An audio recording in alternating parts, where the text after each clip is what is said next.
Marcus Webb's hands were locked around a stranger's rib cage when he realized the entire room had gone silent. One thrust. Two. The woman's face was turning blue. Three, and a piece of food shot across the marble floor. She gasped. The crowd exhaled. He didn't know her name. Didn't know she owned the house. Didn't know that in 72 hours she'd show up at his garage and say 5 words that would destroy everything he'd built. Your ex-wife called my lawyer. But before we get there, you need to understand how a single father with grease under his fingernails ended up saving the life of one of Atlanta's richest women, and why that one act of courage would cost him everything he loved.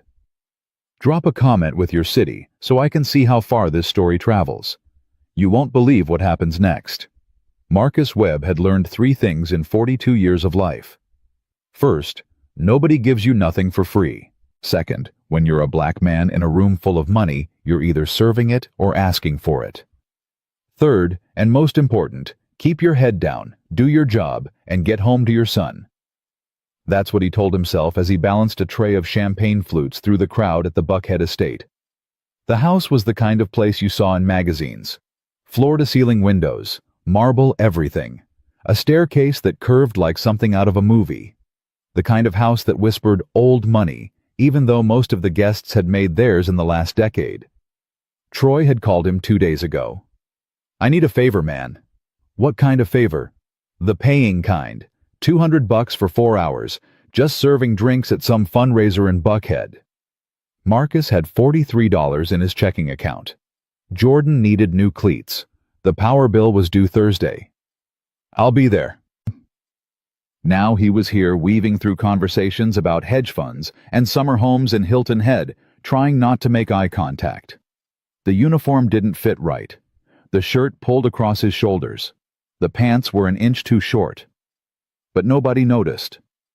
That was the thing about being help. You were invisible until they needed something. Through the window he could see Jordan on the patio. 8-year-old headphones on, bent over his math homework like it was the most important thing in the world. Marcus had brought him because the babysitter canceled, and he couldn't afford to turn down $200. Jordan understood. He always understood. Excuse me. A woman's voice. Marcus turned. She was white, maybe 60 diamonds at her throat. Could you bring more of those little crab things? Yes, ma'am. He headed toward the kitchen. Troy was there pulling a tray of stuffed mushrooms from the oven. You good? Troy asked. Yeah, just keeping my head down. Smart. These people tip like it's still 1985, but the base pays solid. Marcus grabbed the crab cakes and pushed back through the swinging door. The party had gotten louder. A jazz quartet played near the window. Someone laughed too hard at something that probably wasn't funny. He caught Jordan's eye through the glass. Jordan gave him a thumbs up. That's when it happened. Marcus was near the fireplace when he heard it. Not a scream, not a shout, just a sharp intake of breath that cut through the noise like a knife. He turned. A woman stood near the hors d'oeuvres table. Black woman, late 30s, beautiful in a burgundy dress that probably cost more than his truck. Her hand was at her throat. Her eyes were wide. The room kept moving. Conversations continued. The quartet played on. Nobody noticed. Marcus set down his tray. Her face was changing color, red to purple. Her mouth opened, but no sound came out. Her hands clawed at her neck. Still, nobody moved. Marcus crossed the room in 5 steps. He didn't ask permission, didn't introduce himself. Didn't think. He stepped behind her and locked his arms around her ribcage, just below her breastbone. I got you, he said quietly. He pulled, sharp, upward. Nothing. Again. Harder. Her body jerked, but the obstruction held. The music stopped.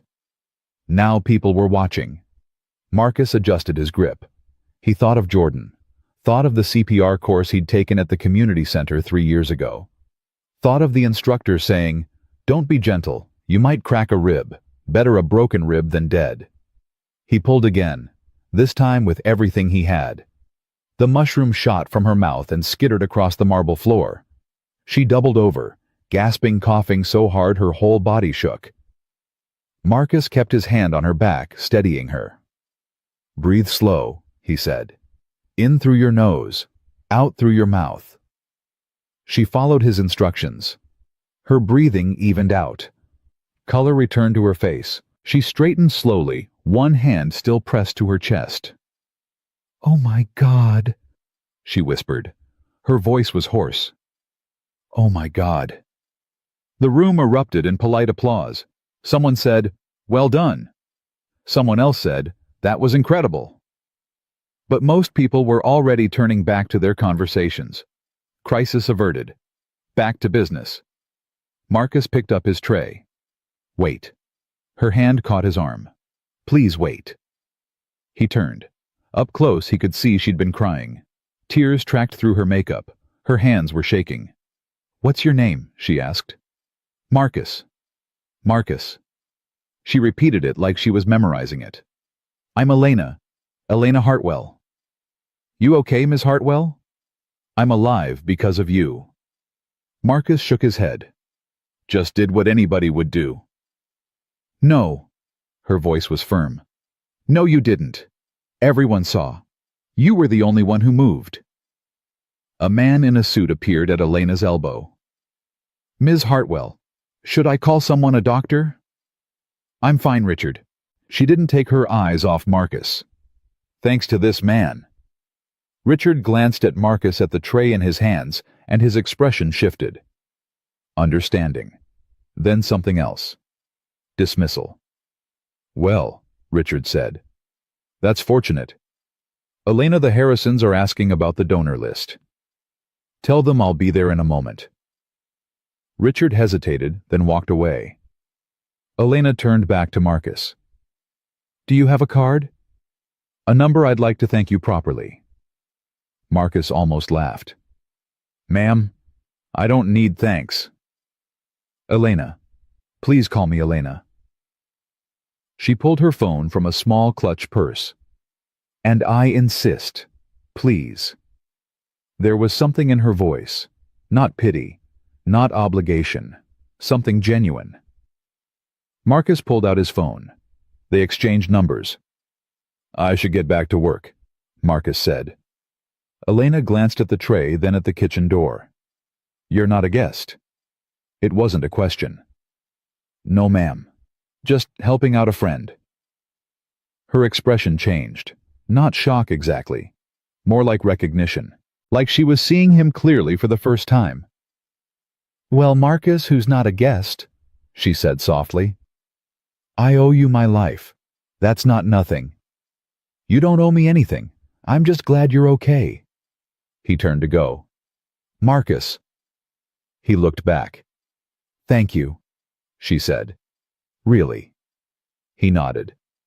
Then he pushed through the swinging door into the kitchen. Troy was there, eyes wide.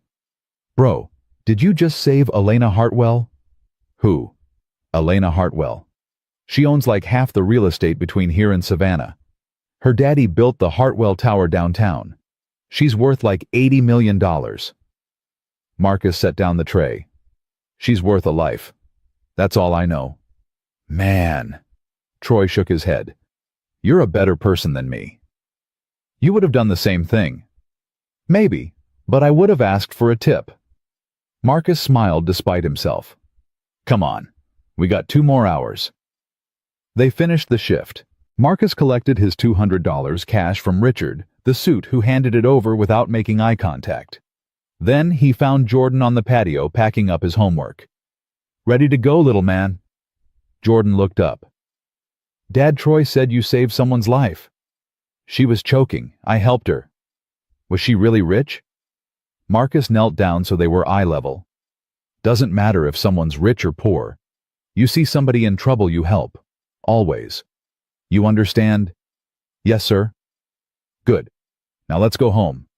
It's late." They walked to the truck parked on the street. It was a 2008 Silverado with a dent in the passenger door and 180,000 miles on the odometer. But it ran. That's what mattered. Jordan climbed into his booster seat. Marcus buckled him in, then slid behind the wheel. The engine coughed twice before turning over. "Dad." "Yeah." "Do you think she'll remember you?" Marcus pulled away from the curb. The mansion disappeared in the rearview mirror. "Probably not, buddy. Rich people got a lot on their minds." "But you saved her life." "Yeah, but tomorrow she'll wake up in her big house and go back to her big life. And we'll wake up in our house and go back to ours. That's just how it works." Jordan was quiet for a moment. Then, "I'm glad you helped her anyway." Marcus reached over and squeezed his son's knee. "Me too." They drove home through Atlanta traffic. Jordan fell asleep somewhere around Piedmont. Marcus carried him inside, tucked him into bed without waking him, then stood in the doorway for a long moment, just watching him breathe. 3 years ago, Jordan's mother had walked out. No warning, no explanation, just a note on the kitchen table that said, "I can't do this anymore." Marcus had come home from the garage to find Jordan sitting on the couch, note in hand, crying so hard he couldn't speak. That was the day Marcus made a promise. Jordan would never feel abandoned again. Whatever it took, however hard it got. They were a team, forever. He pulled Jordan's door closed and walked to the kitchen. The sink was full of dishes. The counter was cluttered with mail. A notice from the power company. A reminder about Jordan's upcoming parent-teacher conference. A flyer for basketball tryouts at the rec center. Normal life. His life. Marcus opened the fridge. Leftover pizza, a gallon of milk, some turkey that might be past its prime. He grabbed the pizza, ate it cold, standing over the sink, then washed the dishes by hand because the dishwasher had been broken for 2 months and he hadn't had time to fix it. His phone buzzed. Text message.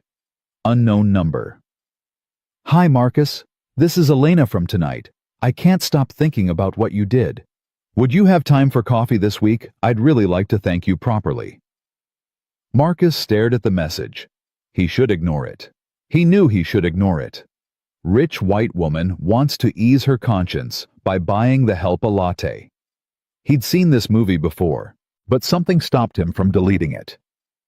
Maybe it was the way she'd looked at him. Not through him. At him. Like he was a person who mattered. He set the phone down without responding. Tomorrow was Monday. He had 6 cars lined up at the garage. Jordan had soccer practice at 4. There was no room in his life for coffee with a billionaire. But that night, before he fell asleep on the couch with the TV still on, Marcus thought about her hands shaking, her voice when she said, "I'm alive because of you." The way the crowd had clapped politely and then forgotten. He thought about Jordan asking, "Do you think she'll remember you?" And he wondered if maybe, just maybe, she actually would. 3 days later, Marcus was under a Honda Accord when his phone rang. He ignored it. The transmission was giving him hell, and he needed both hands to muscle the pan back into place. The phone stopped ringing, then started again. "Troy," he shouted. "Can you get that?" Troy's voice came from the office. "It's a blocked number."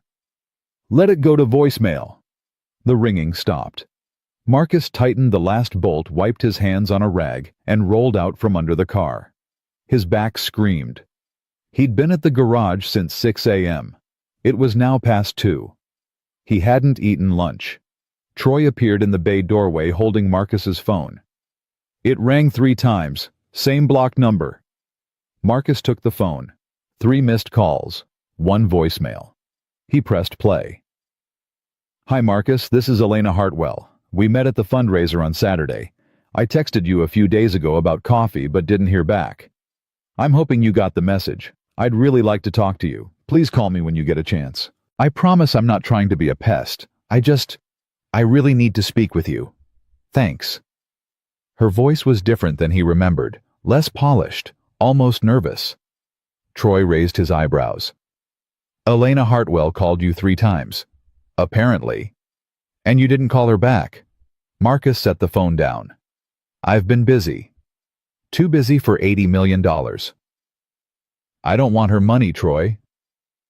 Maybe she doesn't want to give you money. Maybe she just wants to say thank you. She already did, at the party. Troy leaned against the doorframe. You're scared. What? You're scared. Admit it. Marcus picked up a wrench. I'm not scared of nothing. Then why won't you call her back? Because...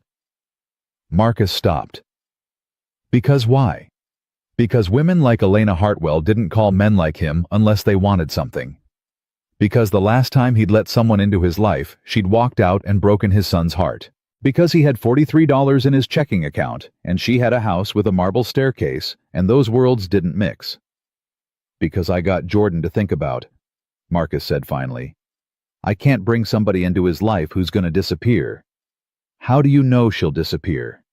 How do you know she won't? Troy was quiet for a moment. Then, you remember what you told Jordan about helping people? That's different. Is it, you helped her because it was the right thing to do? Maybe she's trying to do the right thing too. Marcus didn't answer. He turned back to the Honda. Just call her, Troy said.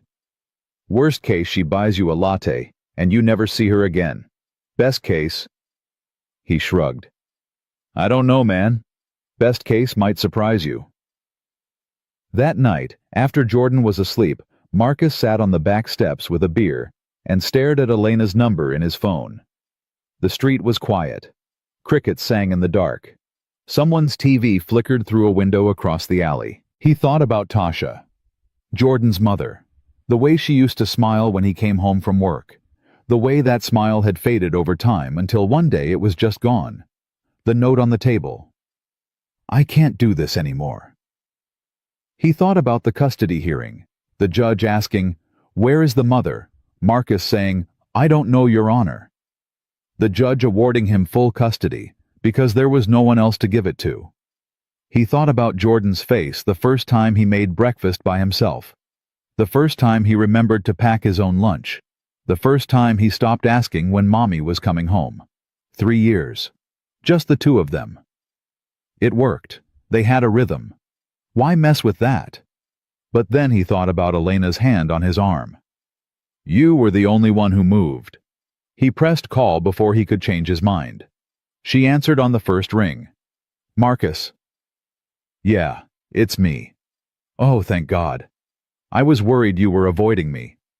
I've been working. Of course. I'm sorry, I didn't mean to. She stopped, took a breath. Can we start over? Okay. I'd really like to take you to coffee, or lunch, or dinner, whatever works for you. I want to talk to you. About what? About thanking you properly. About... Another pause. About the fact that nobody else moved Marcus. Everyone saw me choking, and nobody did anything. Do you know how that feels? He did know. He knew exactly how that felt. Being invisible. Being ignored.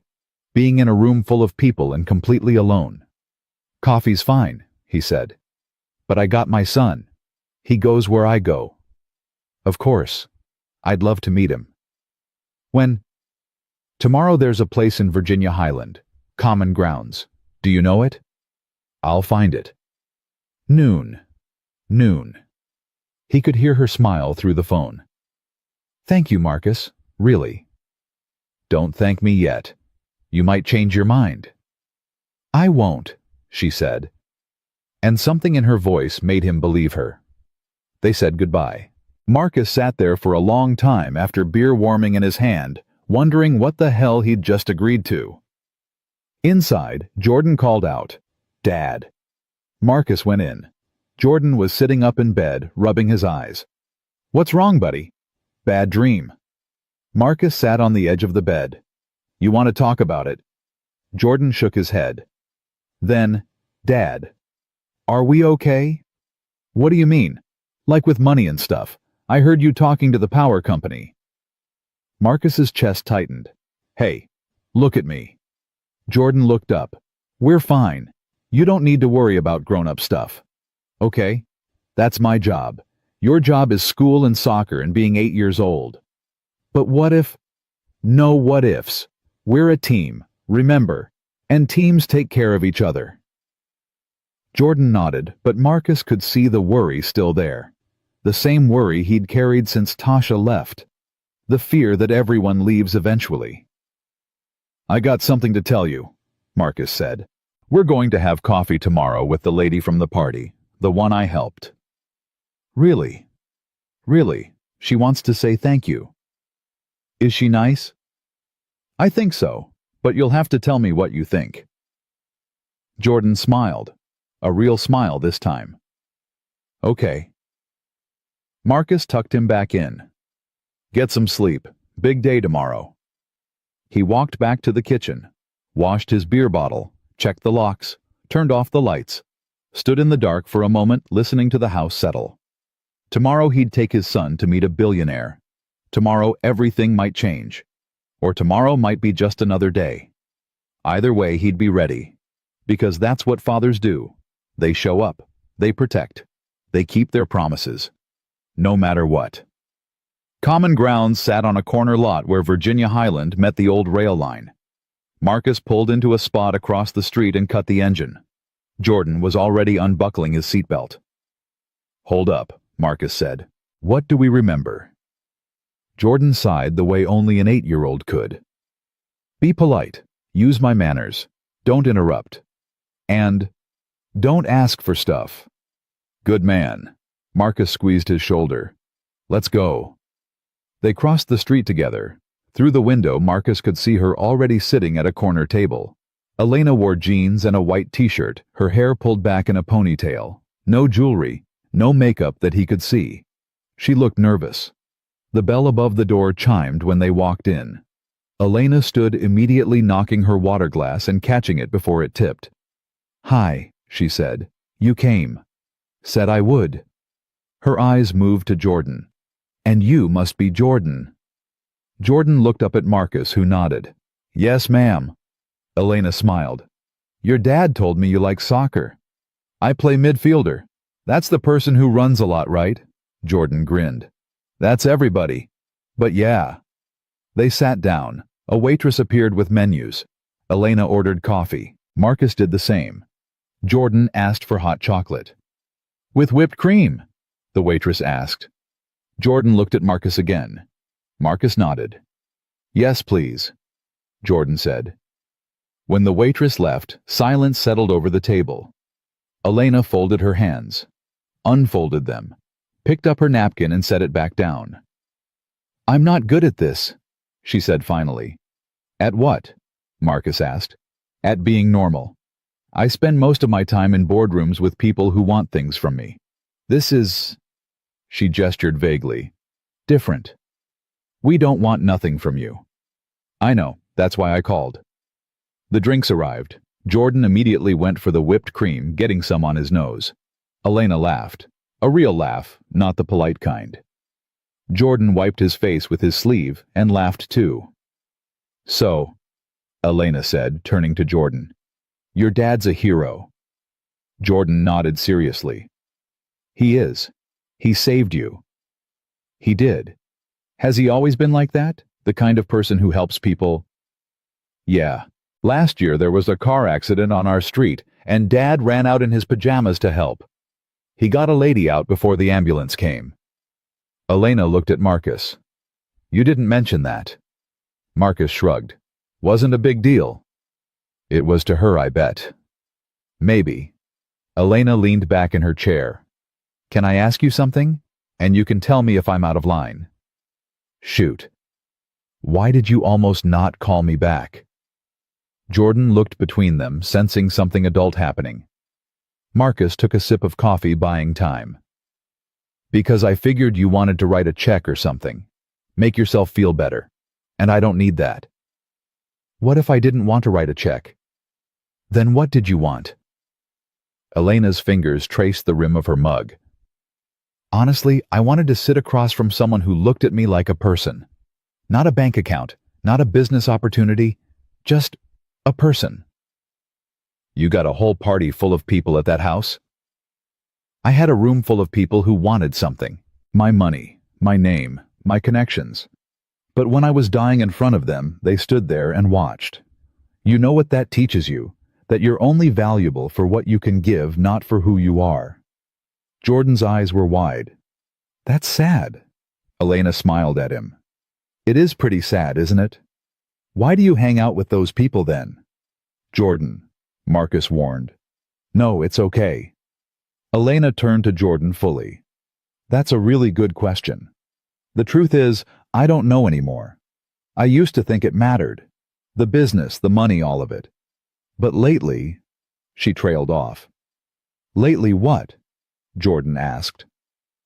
Lately I've been wondering what the point is if you can't have a hot chocolate with a kid who asks good questions. Jordan beamed. They talked for an hour. Elena asked about Jordan's school, his favorite subjects, his soccer team. Jordan told her about his friend Marcus, who could do a backflip, about his teacher Mrs. Patterson, who made them do times tables every morning, about how he wanted to be a mechanic like his dad when he grew up. Why a mechanic? Elena asked. Because Dad fixes things that are broken. He makes stuff work again. That's important. Elena's eyes got shiny. She looked at Marcus. He's right. That is important. It's just cars, Marcus said. It's not just cars.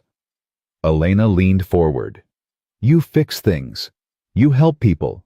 You show up when nobody else does. That's not just anything. Marcus shifted in his seat, uncomfortable with the praise. You want to order some food? They got good sandwiches here. They ordered. Turkey for Marcus, grilled cheese for Jordan, a salad for Elena that she barely touched. Jordan excused himself to use the bathroom. The moment he was gone, Elena's demeanor changed. She set down her fork. I need to tell you something. Marcus felt his guard go up. What? After the party, I couldn't stop thinking about you. Not in a weird way. In a this person is different way, so She hesitated. I looked you up. Looked me up how? I have people who can find things out. I know that sounds invasive and I'm sorry, but I needed to know who you were. Marcus's jaw tightened. And what did you find out? That you've had full custody of Jordan for 3 years. That his mother walked out with no warning. That you work 60-hour weeks at a garage you don't own. That you've been late on rent twice in the last year. That you... That's enough. Marcus's voice was quiet but sharp. You had no right. You're right. I didn't. But Marcus, I need you to understand something. She reached across the table, stopped short of touching his hand. I'm not telling you this to embarrass you.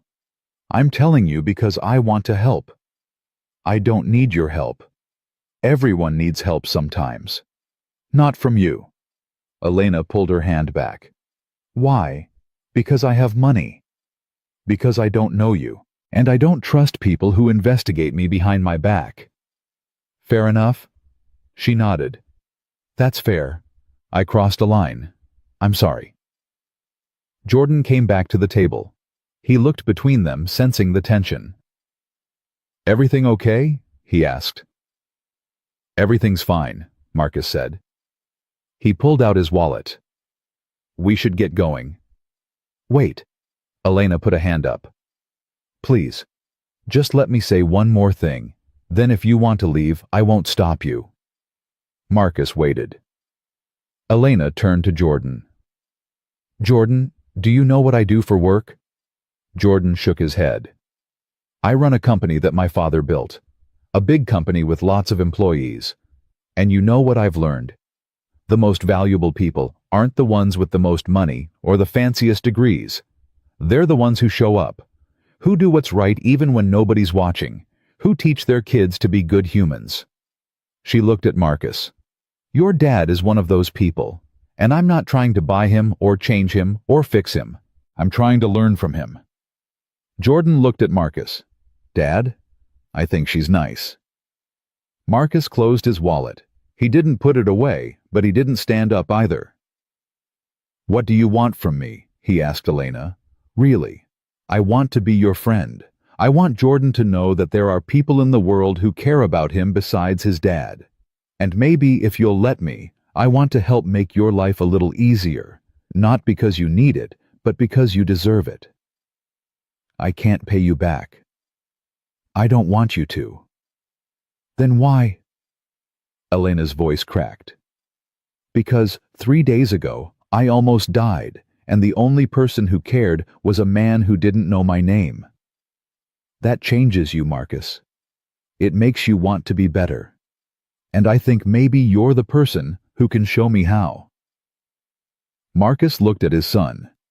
Jordan was watching him with those big eyes, the ones that saw everything. What do you think, buddy? Marcus asked. Jordan considered this seriously. I think she needs a friend, Dad. And you always say we should help people. Marcus almost smiled. I did say that, didn't I? Yep. Marcus turned back to Elena. Okay, friends, but no investigations, no checks, no trying to fix my life. You want to know something about me, you ask. Deal. And if this gets weird or uncomfortable for Jordan, we're done. No questions asked. Understood. And I pay for my own coffee. Elena opened her mouth to argue, then closed it. Okay. Marcus pulled out a 20 and left it on the table. Come on, Jordan, we got to get to practice. They stood to leave. Elena stood too. Thank you, she said, for giving me a chance. Marcus nodded. Don't make me regret it. Outside, Jordan grabbed Marcus's hand as they crossed the street. Dad, yeah, I like her. I know. Do you?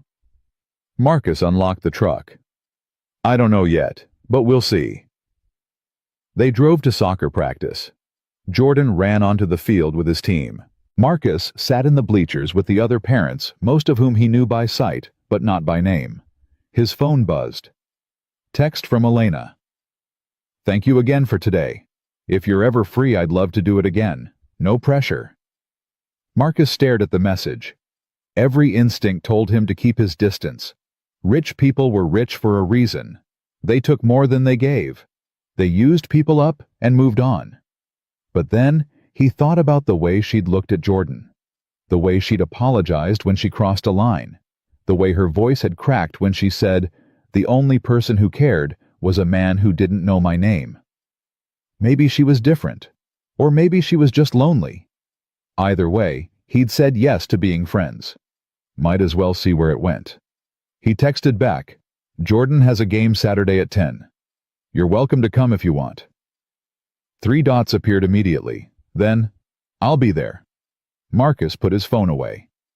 On the field, Jordan scored a goal. The other kids cheered. Jordan looked up at the bleachers, found Marcus, and waved. Marcus waved back. Whatever happened with Elena Jordan came first. Always. That was the promise. That was the rule.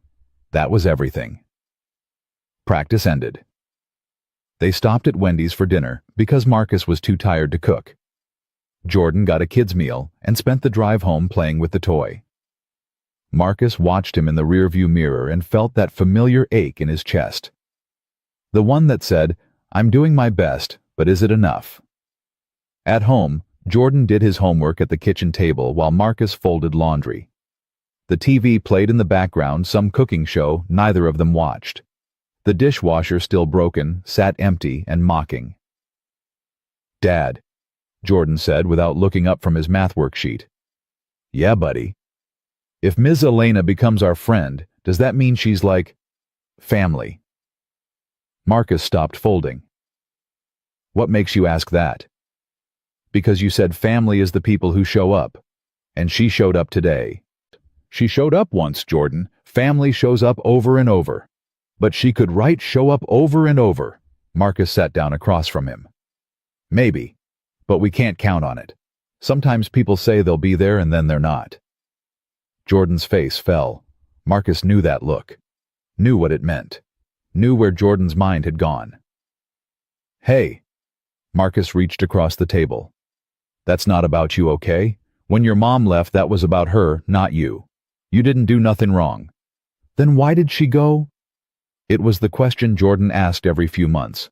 The question Marcus never had a good answer for. I don't know, son. I wish I did. But what I do know is this: I'm not going nowhere. You're stuck with me until you're sick of me. I won't get sick of you. Good. Then we got a deal. Jordan went back to his math. Marcus went back to laundry. But the question hung in the air between them. The question of trust. The question of risk.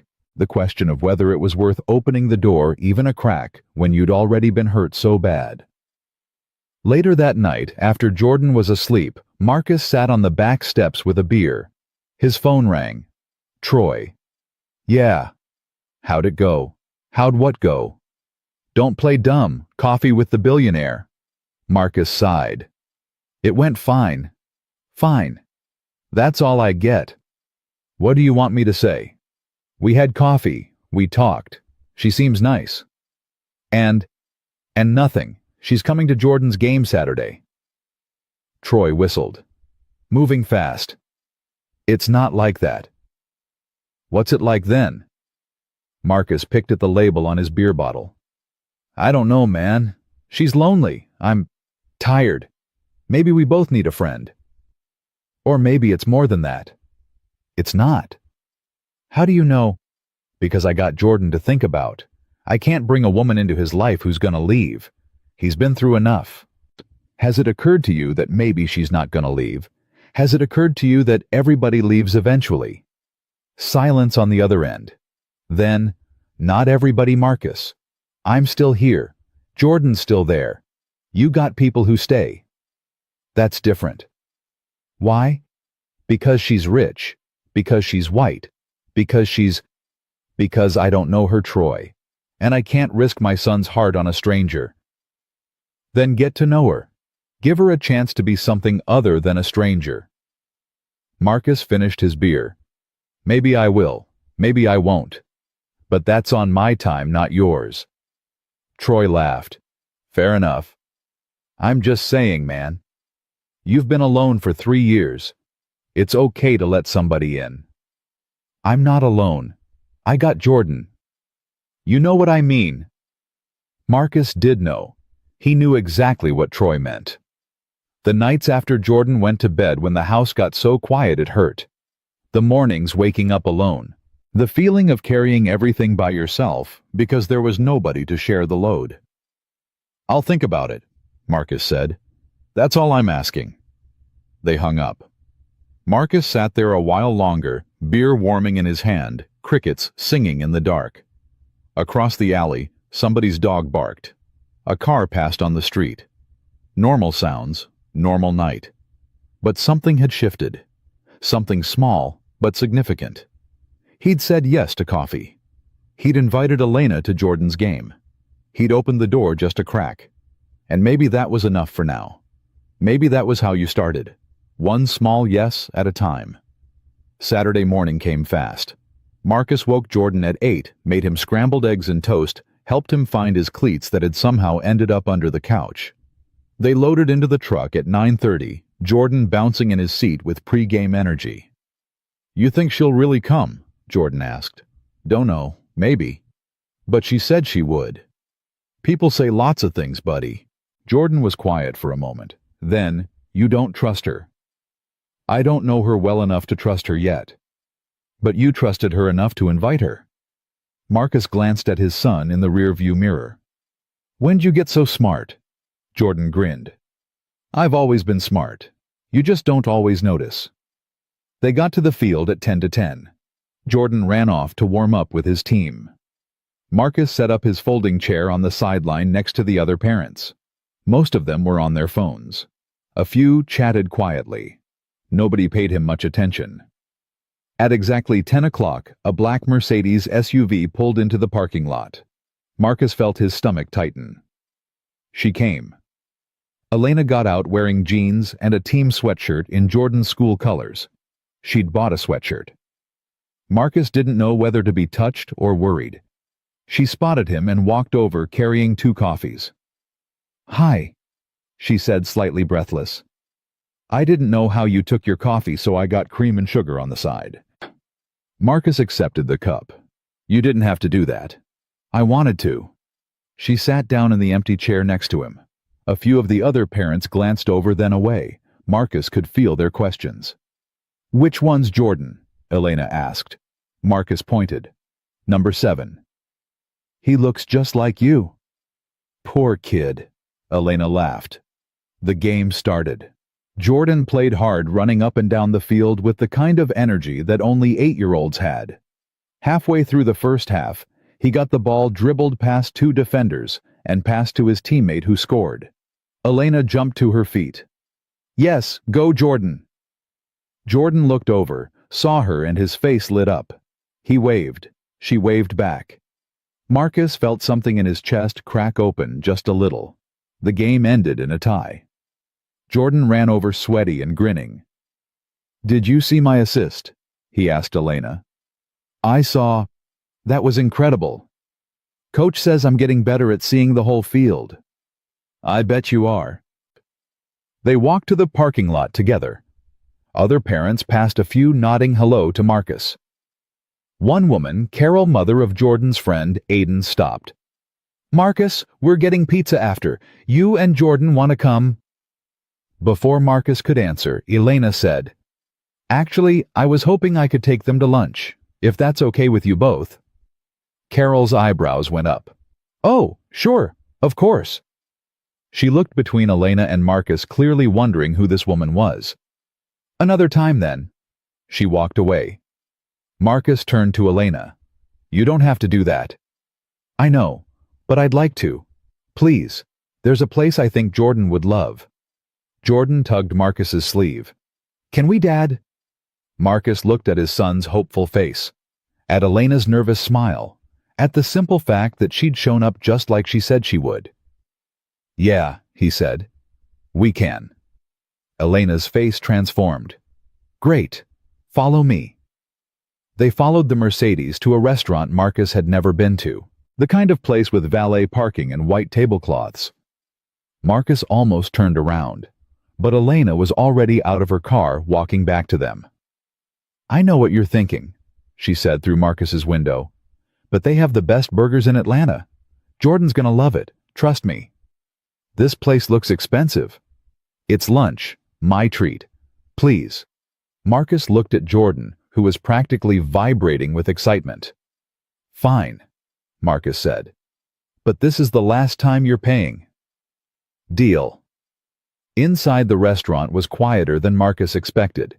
Jazz played softly. The hostess greeted Elena by name. "Ms. Hartwell, your usual table, please." They were led to a booth in the back. Menus appeared. Marcus looked at the prices and felt his chest tighten. $15 for a burger, $20 for a steak salad. Elena leaned across the table. "Order whatever you want, both of you, seriously." Jordan ordered a burger and fries and a milkshake. Marcus ordered the cheapest thing on the menu, a club sandwich. Elena ordered nothing but coffee. "You're not eating?" Marcus asked. "I had a big breakfast." She was lying. Marcus could tell, but he didn't push it. The food came. Jordan attacked his burger like he hadn't eaten in days. Elena watched him with a smile that was almost sad. "Can I ask you something?" she said to Marcus. "Shoot." "What was the hardest part?" When his mom left. Marcus set down his sandwich. Jordan was focused on his fries, not listening. The hardest part was watching him wait by the door every day for 2 months, thinking she'd come back, having to tell him over and over that she wasn't coming, watching that hope die in his eyes a little more each time. Elena's eyes filled. "I'm so sorry." "Don't be sorry. Just understand that's why I'm careful. That's why I can't just let people in." "I get it. I do. And I promise, Marcus, I'm not going anywhere unless you tell me to go." "Why?" Marcus leaned forward. "Why do you care so much? You don't know us. We're nobody to you." "That's where you're wrong." Elena's voice was fierce. "You're not nobody. You saved my life. And more than that, you saw me. Really saw me. Do you know how rare that is? Do you know how long it's been since someone looked at me and didn't see dollar signs? So this is about you feeling good about yourself." "No." This is about me being tired of being alone. Just like you." The words hit harder than Marcus expected. Because she was right. He was tired. Tired of carrying everything alone. Tired of being strong all the time. Tired of pretending he didn't need help. "Okay," he said quietly. "Okay, what?" "Okay, let's see where this goes, but slow, for Jordan's sake." Elena nodded. "Slow. I can do slow." Jordan looked up from his milkshake. "Are you guys friends now? Like for real?" Marcus looked at Elena. Elena looked at Marcus. "Yeah," Marcus said. "I think we are." Jordan smiled so big it looked like his face might split. "Good, because I like Ms. Elena. She's nice." "She is nice," Marcus agreed. And as they finished lunch, Marcus let himself believe just for a moment that maybe this could work. Maybe Elena really would stick around. Maybe his son wouldn't get hurt. Maybe, just maybe, they were both exactly what the other needed. 2 weeks passed like water finding its level. Elena came to another soccer game, then a school play, where Jordan had exactly 3 lines as tree number 2. She showed up at the garage one afternoon with lunch because Marcus had texted he was too slammed to take a break. She never made a big deal of any of it. Just showed up, stayed a while, and left before it got uncomfortable. Marcus found himself looking forward to her texts. The way she'd send him articles about cars she thought were interesting, even though she didn't know the difference between a carburetor and a catalytic converter. The way she'd ask about Jordan first always. The way she remembered small things like how Marcus took his coffee or that Jordan hated mushrooms. It was a Tuesday afternoon when everything changed. Marcus was finishing up an oil change when his phone rang. School. His stomach dropped. School never called unless something was wrong. "Mr. Webb, this is Principal Martinez. I need you to come pick up Jordan." "What happened? Is he hurt?" "He's fine physically, but there was an incident. We need to discuss it in person." Marcus wiped his hands, told Troy he had to go, and drove to the school doing 15 over the speed limit the whole way. His mind spun through possibilities. Fight. Injury. Something worse. He found Jordan sitting outside the principal's office, knees pulled to his chest, eyes red from crying. Marcus dropped to his knees in front of him. "Hey, look at me. What happened?" Jordan shook his head, wouldn't meet his eyes. Principal Martinez opened her door. "Mr. Webb, please come in. Jordan, you wait here." Marcus followed her into the office. She closed the door and gestured to a chair. Marcus stayed standing. "What happened to my son?" "There was an altercation at lunch. Another student, Tyler Morrison, made some comments about Jordan's mother, about her not being around. Jordan pushed him. Tyler fell and hit his head on the table. He's fine, just a bump, but Jordan's behavior was unacceptable." Marcus felt heat rise in his chest. "What did Tyler say exactly?" "That's not really." "What did he say?" Principal Martinez sighed.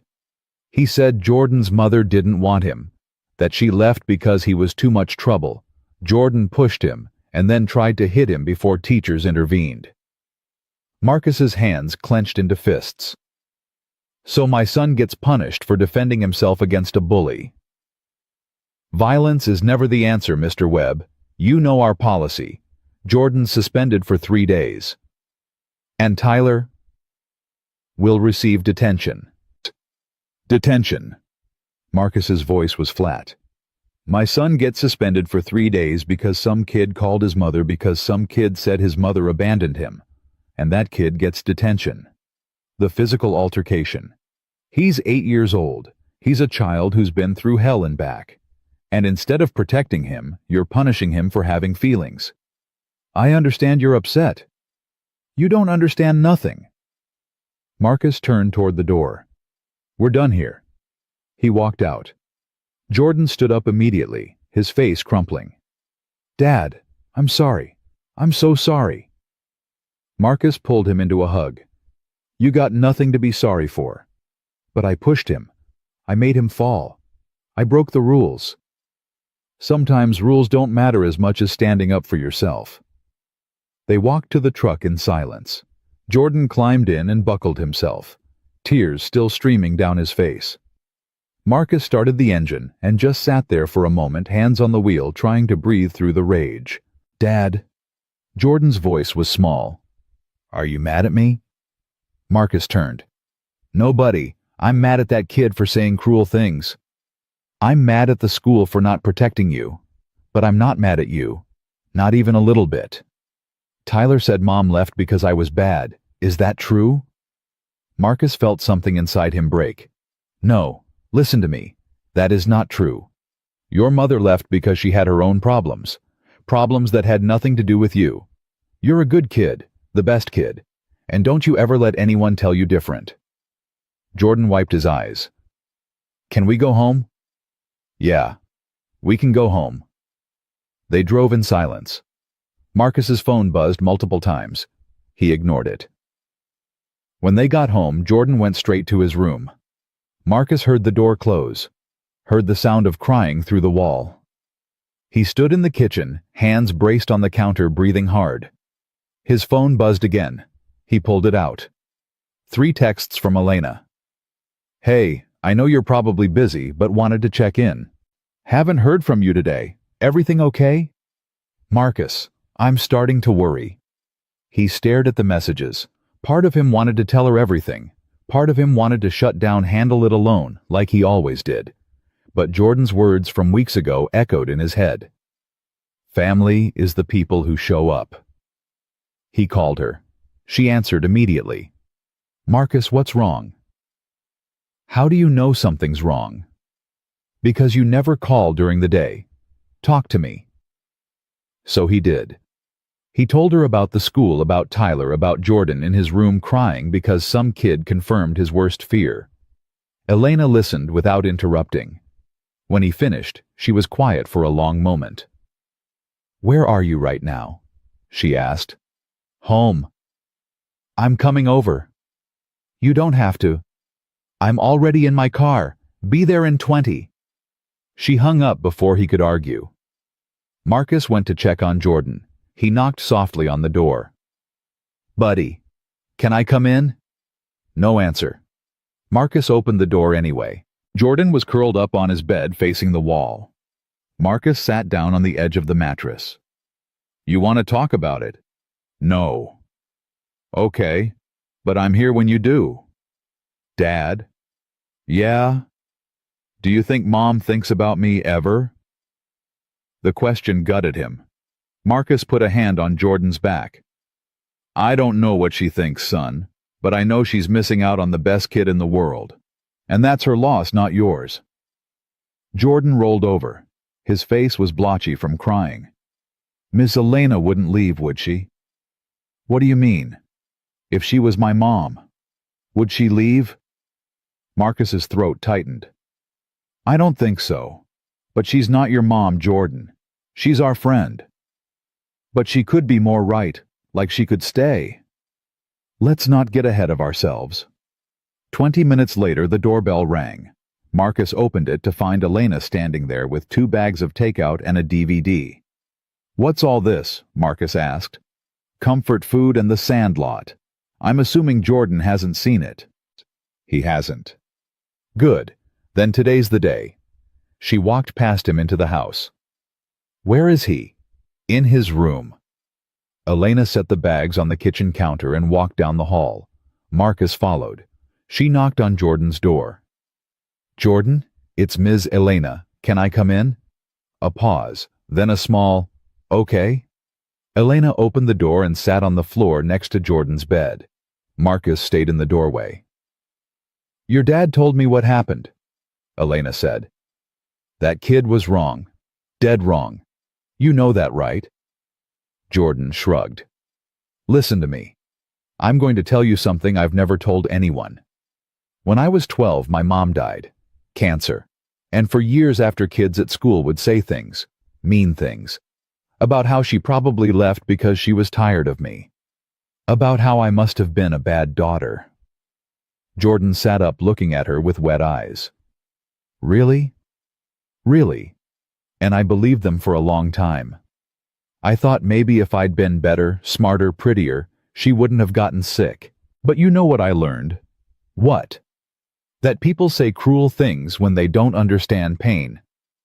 And that sometimes the people who leave aren't leaving because of us. They're leaving because of something broken inside them that we can't fix. Jordan wiped his nose. Did you ever push anyone? Elena smiled. I did worse. I put gum in Ashley Henderson's hair. She had to cut it all off. Jordan's eyes widened. Really? Really? My dad was so mad.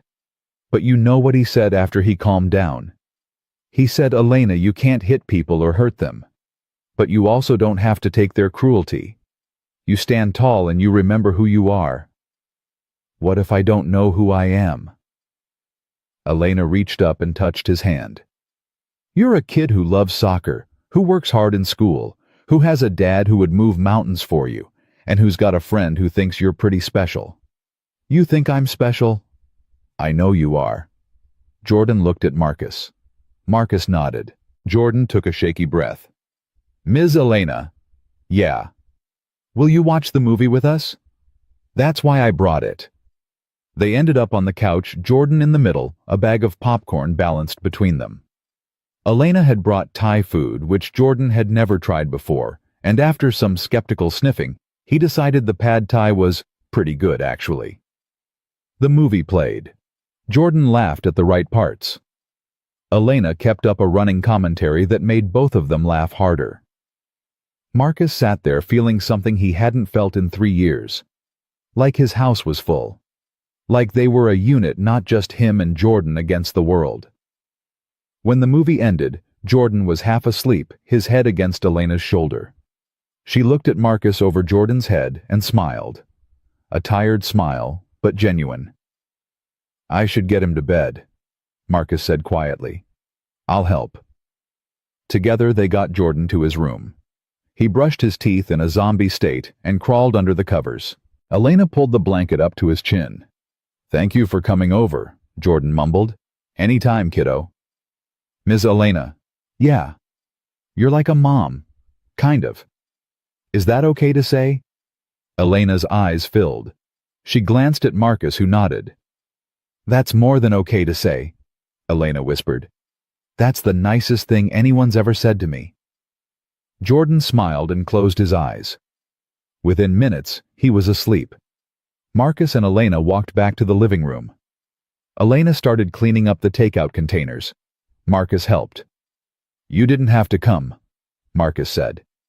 Yes, I did. Why? Elena turned to face him. Because you called me. Because Jordan needed help. Because this is what friends do, Marcus. They show up. It's more than that, though, isn't it? What do you mean? Marcus set down the container he was holding. I mean, you're not just showing up as a friend anymore, and I need to know what this is, for Jordan's sake. Elena was quiet for a long moment. What do you want it to be? I asked you first. She laughed, but it was shaky. Okay, fair. The truth is, I don't know what this is. I just know that when you called today, I dropped everything to be here. I know that I think about you and Jordan constantly. I know that I'm happier when I'm with you both than I've been in years. Does that scare you? Terrifies me. Why? Because Jordan's already attached. Because if you leave, it'll break him. And I can't let that happen again. I'm not going to leave. You don't know that. Nobody knows that. Elena stepped closer. You're right. I can't promise I'll never leave. Life happens. People die. Things change. But what I can promise is that I won't walk away. I won't disappear without a word. I won't abandon either of you. That's a promise I can keep. Marcus wanted to believe her. Wanted it so badly it hurt. What do you want from us? He asked. Really?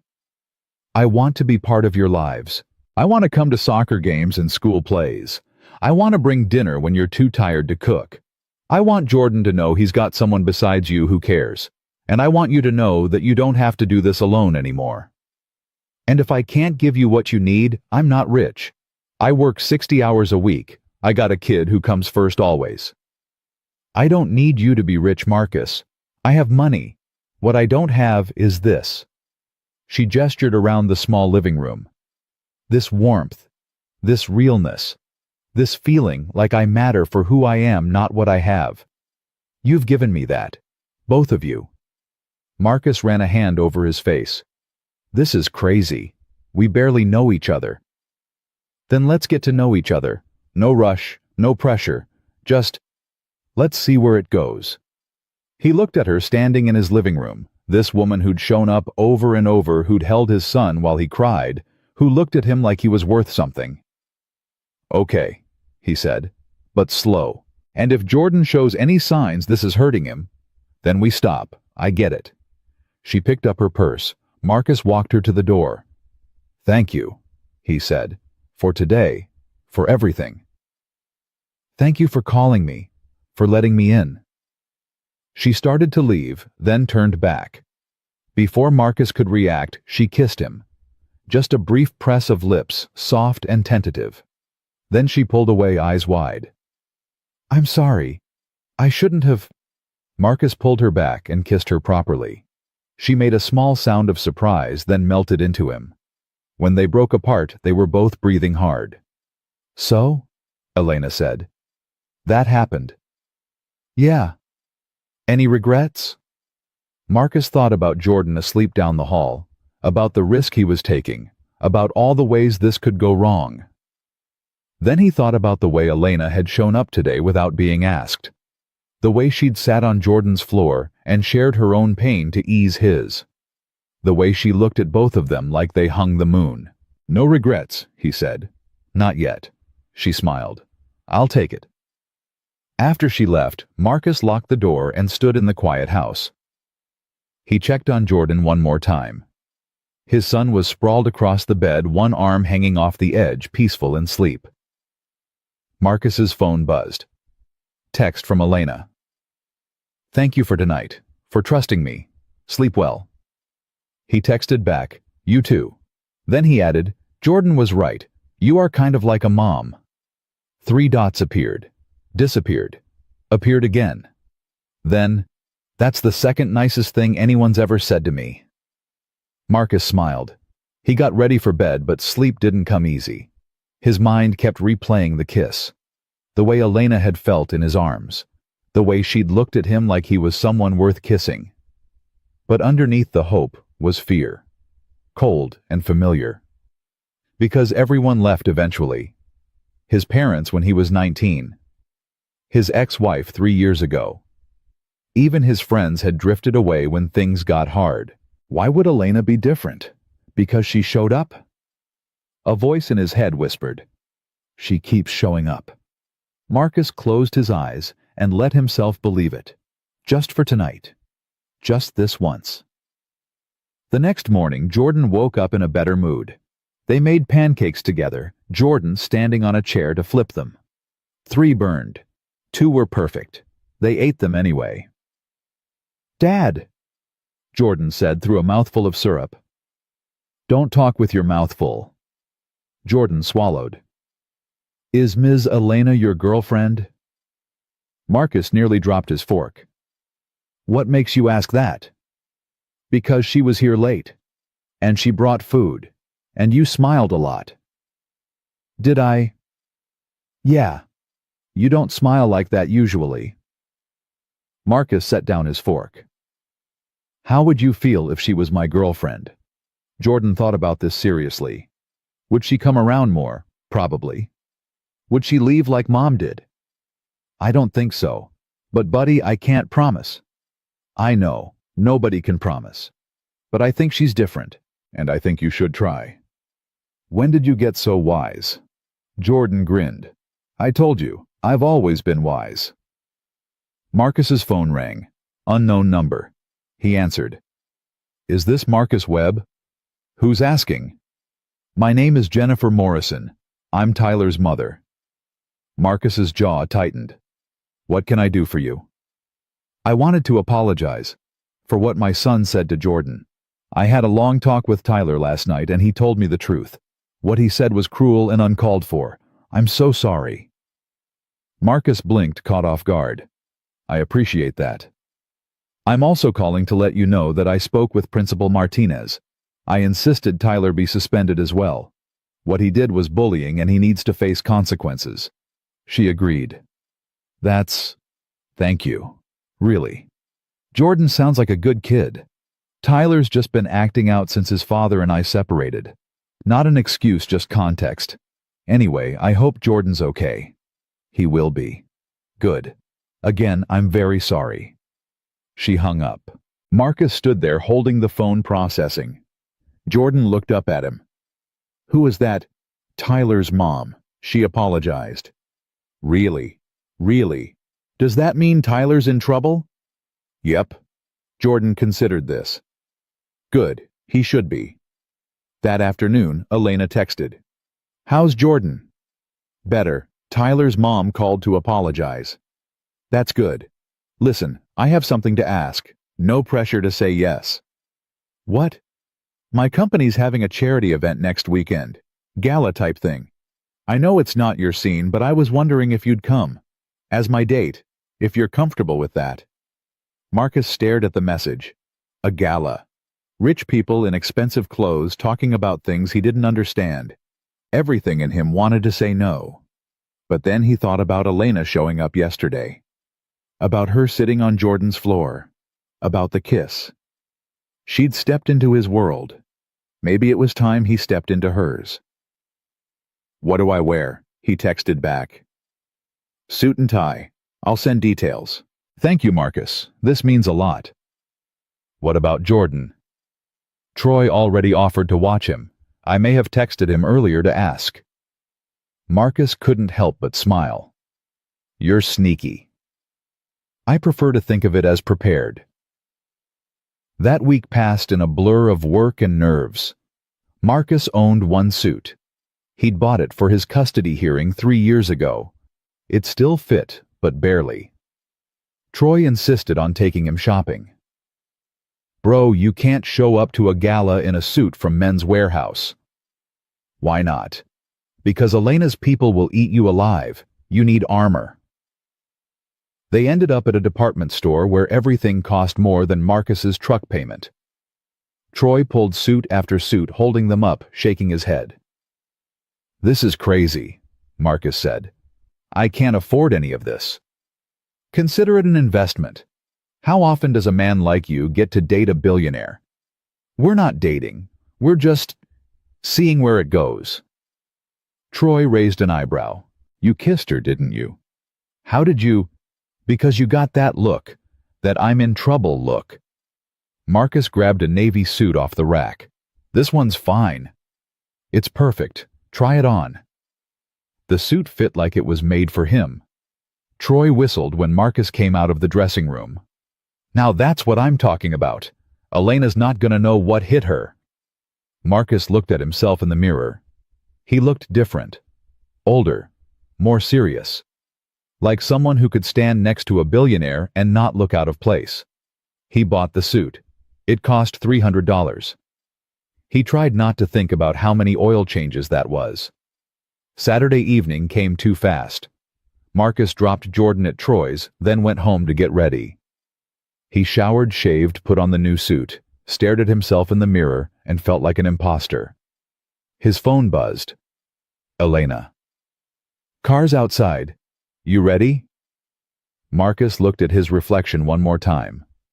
No, he wasn't ready. But he was going anyway. Ready, he texted back. He walked outside to find a black town car waiting. The driver opened the door. Marcus slid in to find Elena sitting there in a black dress that made his breath catch. Wow, he said. She smiled. Right back at you. You clean up nice, Marcus Webb. I feel like I'm playing dress up. You look like you belong, trust me. The car pulled away. Marcus watched his neighborhood disappear through the window. watched it get replaced by bigger houses, wider streets, more space between buildings. By the time they arrived at the hotel, he felt like he'd traveled to a different country. The ballroom was everything he'd feared.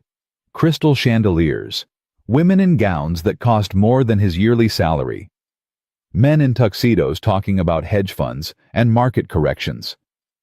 Elena took his arm as they walked in. "Stay close," she whispered. "And remember, half these people are miserable. They're just better at hiding it." "That's supposed to make me feel better. Is it working?" "Not really." She laughed and pulled him toward the bar. People watched them pass. Marcus could feel their questions, their judgments. Elena ignored them all. They got drinks. Elena introduced him to person after person, names he'd never remember, faces that blurred together. Everyone was polite. Too polite. The kind of polite that felt like pity. A woman in a red dress approached. "Elena, darling, it's been ages." "Victoria, hello. This is Marcus." "Marcus, this is Victoria Hammond. She runs Hammond Publishing." Victoria's eyes swept over Marcus. "How do you two know each other?" "He saved my life," Elena said simply. "How dramatic. What do you do, Marcus?" "I'm a mechanic." The pause was microscopic, but there. "How interesting. Well, I should go find my husband. Lovely to meet you." She walked away. Marcus's jaw tightened. "Don't," Elena said. "Don't what?" "Don't let people like that get to you. She's been miserable since her husband cheated on her with their maid. Her opinion doesn't matter." "Everyone here thinks I don't belong." "I don't think that. And I'm the only person here whose opinion matters to you." "Right." Marcus looked at her, at the fierce determination in her eyes, at the way she held his arm like she was proud to be standing next to him. "Right," he said. The evening dragged. Marcus made small talk with people who looked through him, ate food he couldn't identify, drank champagne that tasted expensive but not good. The whole time Elena stayed at his side. Finally, she pulled him onto the dance floor. A string quartet played something slow and classical. Marcus put his hands where they belonged, and they swayed. "Thank you," Elena said quietly, "for coming, for trying. This is your world." "No, this is my job. My world is a lot smaller than this, and you're in it." Before Marcus could respond, a man tapped his shoulder. "Mind if I cut in?" Marcus stepped back. The man was older, silver-haired, expensive suit. He took Elena's hand. "James," Elena said coldly. "This is a surprise." "Is it? I'm on the board. I'm always here." "And you always make it unpleasant." They danced. Marcus stood at the edge of the floor watching. The man said something that made Elena's face go tight. She responded her words sharp. The man laughed. Marcus had seen enough. He stepped back onto the floor and took Elena's hand from James's grasp. "That's enough," Marcus said. James looked at him like he was an insect. "And you are." "I'm with her, and we're done here." "Elena, who is this person?" "Someone who actually respects me." "Come on, Marcus, we're leaving." They walked out together, Elena's hand tight in his. Behind them, Marcus could hear the whispers starting. Outside, the cool air hit like a blessing. "I'm sorry," Elena said. "James is my ex, kind of. We dated years ago before I realized he only wanted my money." "What did he say to you?" "That I was slumming it, that you were a project I'd get bored with." Marcus's hands clenched. "And what did you say? That he was a bitter old man with a small—" She smiled. "Well, let's just say I wasn't polite." Marcus laughed despite himself. "You're something else, you know that—" "Is that a good thing?" "Yeah, it's a good thing." They got in the car. Elena told the driver to take them home. Marcus's home. "You don't want to go back to your place?" Marcus asked. "No, I want to go where I feel like myself. Is that okay?" "Yeah, that's okay." When they got to his house, Marcus unlocked the door. Elena followed him in, kicked off her heels, and collapsed on the couch. That's better. God, I hate those things. Marcus sat next to her. Why do you go if you hate it? Because it's expected. Because the charity actually helps people. Because sometimes you do things you don't want to do for the greater good. Sounds exhausting. It is. They sat in comfortable silence. Marcus's suit jacket came off. His tie loosened. Elena curled against his side like she belonged there. Marcus? Yeah. I meant what I said earlier. You're in my world, the real one. Not the one with galas and fake smiles.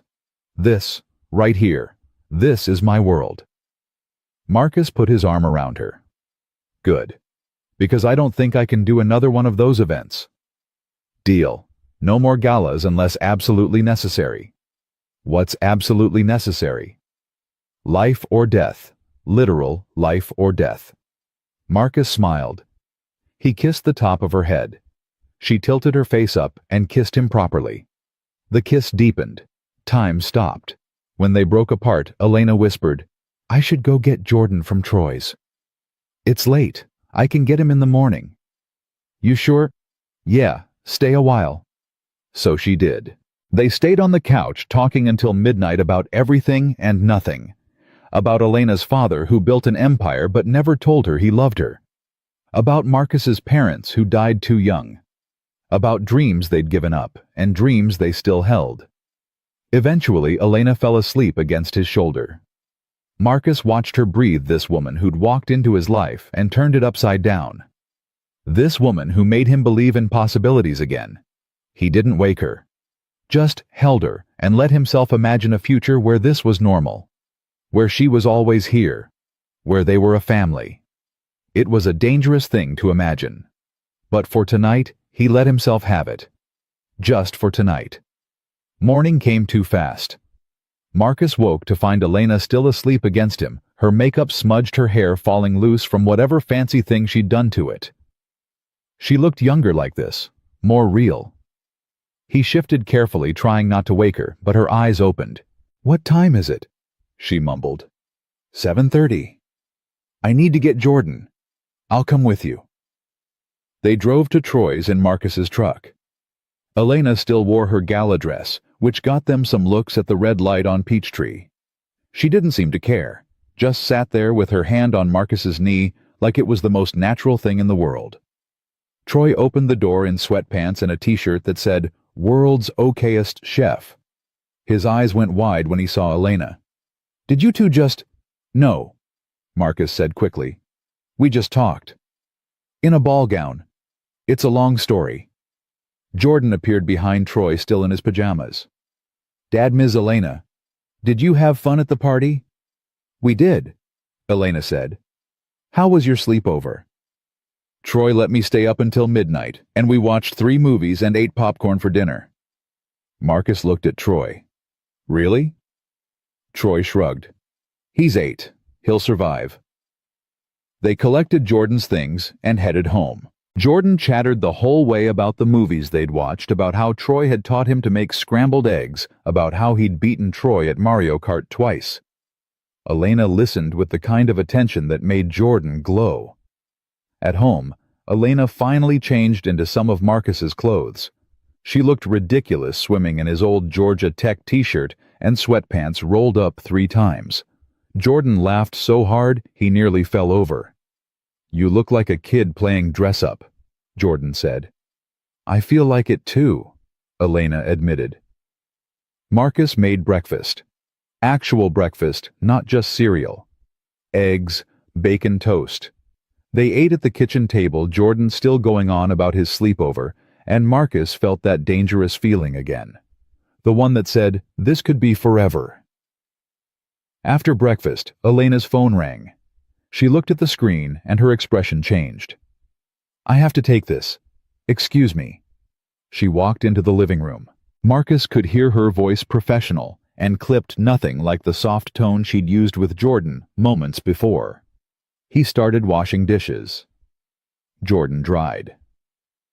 Dad, Jordan said quietly.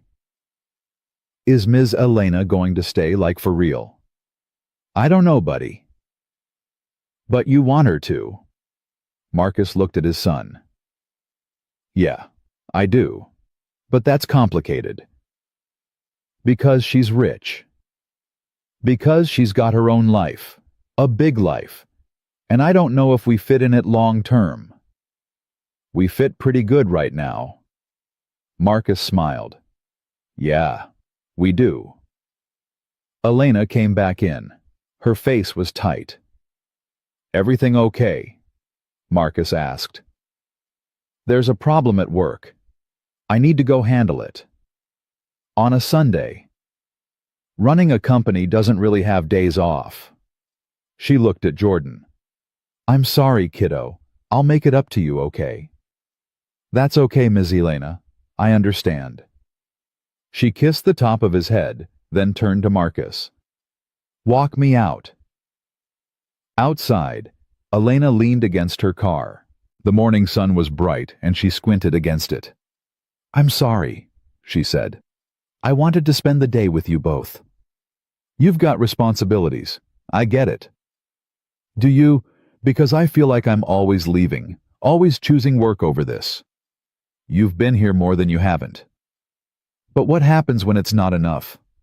What happens when Jordan starts to feel like I'm just another person who doesn't stick around? Marcus stepped closer. Hey, look at me. You're showing up. That's what matters. Nobody expects you to drop everything every time. Jordan understands. I understand. I don't want to be like them. The people at the gala who only care about what's convenient. You're not. Not even close. Elena's eyes filled. I'm scared, Marcus. I'm scared I'm going to mess this up. That I'm going to hurt you both because I don't know how to balance everything. So we figure it out together. That's how it works. You don't have to have all the answers. She kissed him, quick and hard, then pulled away. I'll call you later, she said. Go handle your business. We'll be here. She drove away. Marcus stood there watching until her car disappeared around the corner. When he went back inside, Jordan was at the table coloring. She'll come back, right? Jordan asked without looking up. Yeah, she'll come back. Promise. Marcus sat down next to him. I can't promise that, buddy, but I believe it. And sometimes that's all we got. Jordan nodded and went back to coloring. Marcus's phone buzzed. Text from Elena. Thank you for understanding. I don't deserve you. He texted back, yes you do. The next few weeks settled into a rhythm. Elena would come by after work some nights, bring dinner, help Jordan with homework. Other nights, she'd be stuck in meetings until 9 or 10 and would text apologies Marcus didn't need. Weekends were theirs when she could manage it. Soccer games, trips to the aquarium, movie nights on the couch. Jordan was thriving. His teacher called to say his grades were improving, that he seemed happier, more focused. Marcus knew why. His son finally had stability, finally had people showing up consistently. But Marcus also saw the other side, saw how Elena would check her phone constantly during dinner, how she'd step away to take calls even during Jordan's games, how sometimes she'd look at them with this expression of longing mixed with sadness, like she wanted to be fully present, but couldn't let go of the other parts of her life. It came to a head on a Tuesday night. Elena had promised to come to Jordan's birthday dinner. Nothing fancy, just pizza at their favorite place. Jordan had been talking about it all week. Elena would be there. She'd promised. 6 o'clock came and went. No Elena. 6:30. Marcus texted. We're heading to the restaurant. See you there. No response. 7 o'clock. They were seated at the restaurant. Jordan kept watching the door. Maybe she's stuck in traffic, Jordan said. Maybe. 7:30, their food arrived. Jordan picked at his pizza, not eating. Dad, can you call her? Marcus called. It went straight to voicemail. I'm sure she's fine, buddy. Probably just got caught up at work. But she promised. I know. They ate in silence. Other families around them laughed and talked. Jordan stared at his plate. When the waiter brought out a birthday sundae, Jordan managed to smile, but it didn't reach his eyes. At home, Jordan went straight to his room. Marcus heard the door close, heard the sound he'd been dreading, quiet crying. He knocked softly. "Can I come in? I just want to be alone." "Jordan, please, Dad." Marcus stood there, hand on the door, feeling helpless. His phone rang. Elena. He walked to the kitchen before answering. "Where the hell were you?" His voice was low but fierce. "Marcus, I'm so sorry. There was an emergency with—" "I don't care what the emergency was. You promised Jordan. You promised him, and you didn't show." "I know. I feel terrible. Is he okay?" "No, Elena. He's not okay. He's in his room crying because another person he cares about let him down." Silence on the other end. Then, "I'll come over right now. I'll explain." "Don't. Not tonight. He doesn't want to see you right now." "Marcus, please. You know what he said to me 2 weeks ago? He asked if you were going to leave like his mother did. And I told him no. I told him you were different. But maybe I was wrong." "You're not wrong. This was one mistake, one night." "It's never just one night, Elena. It's a pattern. You're always halfway here, always 1 foot in our world and 1 foot in yours. And Jordan's the one who pays for it." "That's not fair. Isn't it?" "You investigated me when we first met. You knew about Tasha. You knew what we'd been through. And you still promised him you'd show up. So either you meant it or you didn't." Elena's voice broke. "Of course I meant it. I love that kid." "Then act like it. Because love isn't just words, Elena. It's showing up. It's keeping promises. It's putting someone else first even when it's inconvenient. And if you can't do that, then maybe we need to reconsider this whole thing." "Are you breaking up with me?" Marcus closed his eyes. "I'm saying that I can't let my son get attached to someone who's going to keep breaking his heart. So you need to decide what you want, really want. Because halfway doesn't work for us. I want you. Both of you. Then prove it." He hung up. Stood there in the kitchen, shaking with anger and fear and sadness. His phone rang again. He ignored it, let it go to voicemail. When it finally stopped, he went to check on Jordan. His son was curled up in bed facing the wall. "You hungry?" Marcus asked. "We could make that microwave cake you like." "Not hungry." Marcus sat on the edge of the bed. "I'm sorry, buddy. I'm sorry she didn't come." "It's not your fault." "I know, but I'm still sorry." Jordan rolled over. His eyes were red and swollen. "She's like Mom, isn't she? She's going to leave too." "I don't know." "But you think so, I can tell." Marcus wanted to lie, wanted to promise that Elena would never leave, that everything would be fine. But he'd promised himself he'd never lie to his son about the important stuff. "I think she's trying," Marcus said carefully. "I think she wants to be here. But I also think her life is complicated in ways we don't understand. And sometimes people can't be what we need them to be, even when they want to." "That's not good enough." "No, it's not." Jordan wiped his eyes. "I don't want to talk about it anymore." "Okay, but I'm here if you change your mind." Marcus left the door cracked and went back to the kitchen. His phone showed 6 missed calls from Elena, 3 voicemails, a dozen texts. He didn't listen to any of them. Just turned the phone off and went to bed. He didn't sleep. At 2 in the morning there was a knock on the door. Marcus pulled on jeans and a t-shirt and checked the peephole. Elena stood there in sweatpants and a jacket, her face blotchy from crying. He opened the door. "You shouldn't be here," he said. "I know, but I couldn't not come." She looked past him. "Is Jordan asleep?" "Yeah." "Can I see him?" "Just for a minute, I need to tell him I'm sorry." "Elena." "Please, Marcus. I know I messed up. I know I hurt him. But I need him to know it wasn't because I don't care." Marcus stepped aside.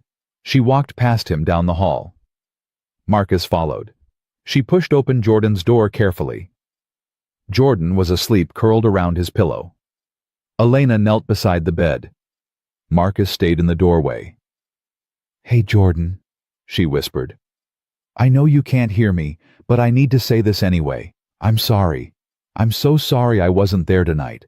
There's no excuse good enough, so I won't give you one. I just want you to know that missing your birthday was the worst thing I've done in a long time. And if you give me another chance, I promise I'll do better. I'll be better. Because you deserve someone who shows up. And I want to be that person for you." She touched his hair lightly, then stood and walked back to the hallway. Marcus closed Jordan's door. In the living room, Elena turned to face him. "I quit," she said. "What?" "I quit my job. Well, I didn't quit exactly. I promoted my CFO to CEO. I'm staying on the board, but I'm stepping back from day-to-day operations." Marcus stared at her. "You did what?" "You were right. I've been trying to live in both worlds, and it's not working. I can't be the CEO my father wanted me to be, and also be the person you and Jordan need. So I made a choice." "Elena, you can't just quit your job because—" "I didn't do it because of one missed dinner. I did it because I've been miserable. Because I've spent years running a company I don't even like, trying to make my dead father proud. And then I met you both and I realized that's not living, that's existing. And I don't want to just exist anymore." "What are you going to do?" "I don't know. Figure it out. Maybe start something smaller, something I actually care about. Or maybe just take time to breathe for the first time in 10 years. The point is, I'll have time. Time to show up. Time to be present. Time to prove to you and Jordan that I'm serious about this." Marcus ran his hands over his face. "This is crazy." "Is it? You walked away from your life to take care of Jordan? You work 60 hours a week doing something you're good at, but don't love because it pays the bills. If you can sacrifice for the people you love, why can't I? Because I had to. Jordan had nobody else. And I'm choosing to, because I don't want anyone else." Marcus looked at her standing in his living room at 2 a.m, her eyes fierce and determined, and felt something shift in his chest. "You really quit?" he asked. "I really quit. Signed the papers today. That's why I was late. I was in a board meeting trying to explain to a bunch of old white men why I was stepping down. They thought I'd lost my mind." "Maybe you have." She laughed. It was a little wild, a little desperate. "Maybe. But if I have, it's the best decision I've ever made." Marcus crossed the room and pulled her into his arms. She buried her face in his chest and held on like she was drowning.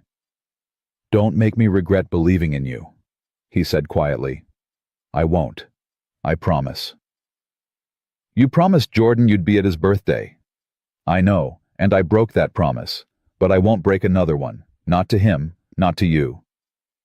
They stood there for a long time. Finally, Elena pulled back. "I should go. Let you sleep." "You could stay. On the couch." She searched his face. "You sure?" "Yeah. And in the morning you can make Jordan breakfast and apologize properly. Maybe that'll help." "Thank you. For not giving up on me. Thank Troy. He's the one who said you were different. Remind me to buy him something nice." Marcus got her a blanket and pillow. She settled on the couch, still wearing her jacket. He started to walk away. "Marcus." He turned back. "I love you," she said. "I know it's fast and probably crazy, but I do. I love you, and I love Jordan, and I want to build a life with you both. A real life, not something halfway." Marcus's throat tightened. "We'll see. Talk is easy. Showing up is hard." "Then watch me show up. Every day. Until you believe it." He nodded and went to his room. Lay down in the dark and stared at the ceiling. Elena loved him. She'd quit her job. She was trying to change her entire life for them. It should have felt good. Instead, it felt terrifying, because now the stakes were even higher. Now if it didn't work out, it wouldn't just be Jordan who got hurt. It would be all of them. Morning came gray and cold. Marcus found Elena already awake, sitting on the couch with her phone. She set it down when she saw him. "Couldn't sleep?" he asked. "Too much adrenaline." She stood. "Can I make coffee?" Cabinet above the pot. She moved around his kitchen like she'd been doing it for years. Found the coffee, the filters, the mugs. Jordan appeared in the doorway, rubbing sleep from his eyes. He stopped when he saw Elena. "Hey, kiddo," Elena said softly. Jordan looked at Marcus. Marcus nodded. Jordan walked over to the table and sat down without saying anything. Elena brought him juice, sat across from him. "I owe you an apology," she said. "A real one. I promised I'd be at your birthday dinner and I wasn't there. And I know I said there was an emergency, but that's not really an excuse. The truth is, I was scared." Jordan looked up. "Scared of what?"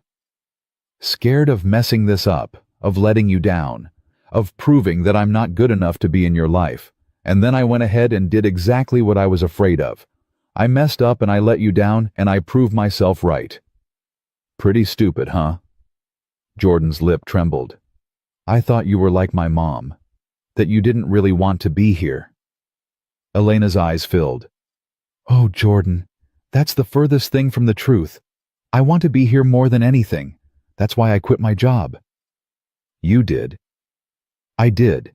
Because being a CEO meant missing important things. And you're more important than any job. Your dad's more important than any job. So I made a choice." "But what if you get bored? What if you change your mind?"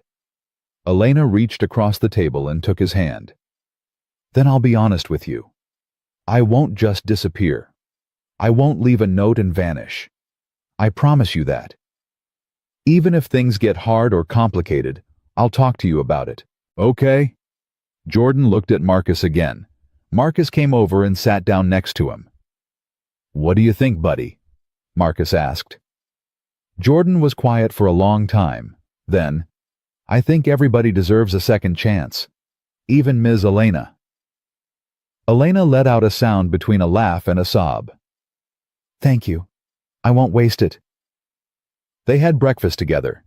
Pancakes that Elena burned on one side, and Jordan declared were perfect anyway. Marcus watched them together. Jordan slowly warming up Elena, trying so hard to get it right, and felt that dangerous hope again. After breakfast, Elena stood to leave. "I've got some things to handle today, transitioning out of the company. But I was thinking maybe tomorrow we could do something. All three of us, whatever Jordan wants." Jordan perked up. "Can we go to Six Flags?" "We can absolutely go to Six Flags." "Really?" "Really. What time should I pick you up?" "School's out at 3, Marcus said.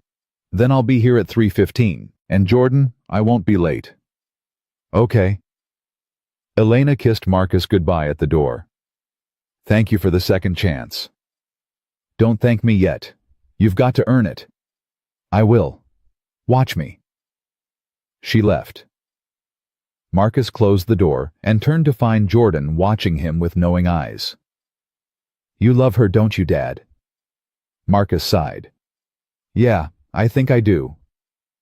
"Good, because she loves you too, I can tell." "How can you tell?"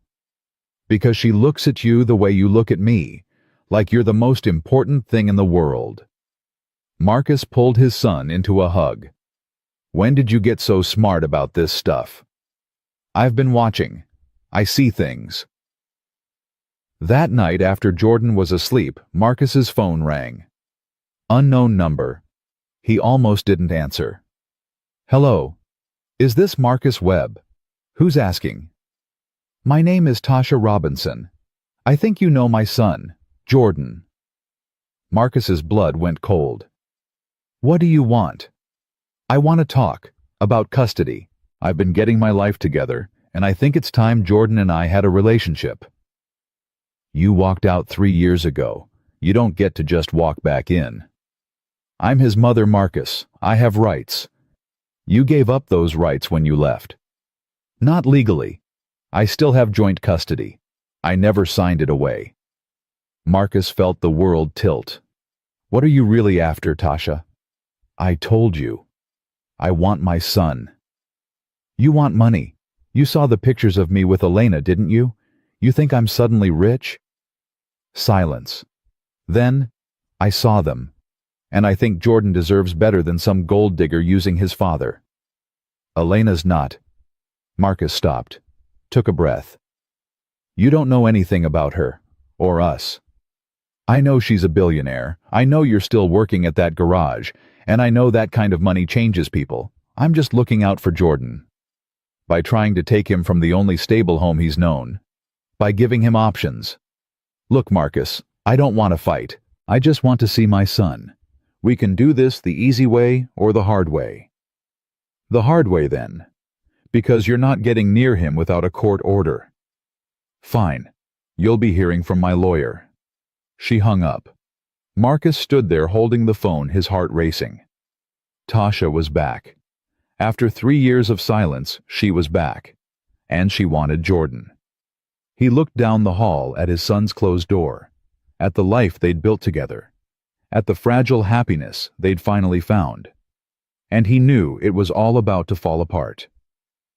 Marcus didn't sleep that night. He sat at the kitchen table with a beer he didn't drink, staring at his phone like it was a bomb about to go off. Tasha wanted Jordan. After 3 years of nothing, she wanted him back. At 5 in the morning, he called the only lawyer he knew. Bill Henderson had handled his custody case 3 years ago, working mostly pro bono because Marcus couldn't afford much. The phone rang 4 times before a groggy voice answered. Do you know what time it is? Bill, it's Marcus Webb. I need help. Marcus, what's wrong? Jordan's mother called. She wants custody. Says she never signed away her rights. Silence. Then Bill's voice came back sharper, more awake. Did she say anything else? That she's been getting her life together. That Jordan deserves options. That I'll be hearing from her lawyer. Okay, don't panic. Let me pull your file, and I'll call you back in a few hours. Bill, I can't lose him. He's everything. I know. We'll figure this out. Just don't do anything until we talk. Marcus hung up. Jordan appeared in the doorway, hair sticking up, rubbing his eyes. Dad, why are you up? Couldn't sleep, buddy. You want pancakes? It's 5 in the morning. So pancakes don't have a time limit. They made pancakes together in the quiet kitchen. Jordan chattered about Six Flags, about the rides he wanted to go on, about how Ms. Elena had better not be scared of roller coasters. Marcus listened and nodded and tried not to think about Tasha's voice on the phone. Cold. Calculating. Nothing like the woman he'd married 10 years ago. At 7:30, Marcus's phone rang. Bill, I pulled your file. The good news is you have full physical custody. The bad news is Tasha's right. She never terminated her parental rights. Legally, she still has joint custody even though she hasn't exercised it in 3 years. Marcus's stomach dropped. What does that mean? It means if she files, a judge will likely grant her visitation at minimum. Maybe supervised at first, but visitation nonetheless. Can she take him? Like get full custody? It's possible, but unlikely. She abandoned him for 3 years. That doesn't look good. But Marcus, I need to ask you something, and I need you to be honest. What? Are you involved with Elena Hartwell? Marcus's jaw tightened. How do you know that name? Because it's all over social media. Pictures of you two at some charity event. Pictures of her at Jordan's soccer game. And if Tasha's lawyer is smart, they're going to use that against you. Use it how? They'll argue you're unstable, that you're chasing money, that you've brought a stranger into Jordan's life who could be a bad influence. It doesn't matter if it's true. It's ammunition. Elena's not a stranger. She's been around for months. Months isn't years, Marcus. And to a judge, it might look like you're moving too fast, especially with someone that high profile. Marcus stood up, pacing. Jordan looked over from the couch where he was watching cartoons. So what do I do? Marcus asked quietly. You document everything. Every interaction with Jordan, every bill you pay, every parent-teacher conference. You show that you're the stable parent. And Marcus. You might want to slow things down with Elena, at least until this is resolved. Slow things down how? Less public appearances, less time at your house. Make yourself look like a single father focused on his son, not a man distracted by a relationship. That's not fair to Elena. Fair doesn't win custody cases. Strategy does. They talked for another 10 minutes. Bill said he'd start preparing a defense that he'd need a retainer of $5,000. Marcus agreed even though he didn't have $5,000. He'd figure it out. After he hung up, Jordan came over. "Is something wrong, Dad?" Marcus knelt down. He'd promised never to lie to his son about important things. "Your mom called last night. She wants to see you." Jordan's face went blank. "My mom?" "Yeah." "Why?" "I don't know, buddy, but she's talking about going to court, about maybe getting visitation. I don't want to see her." "I know, but if a judge says you have to—" "No." Jordan's voice rose. "She left. She doesn't get to just come back." "Jordan." "I don't want to talk about it." He ran to his room.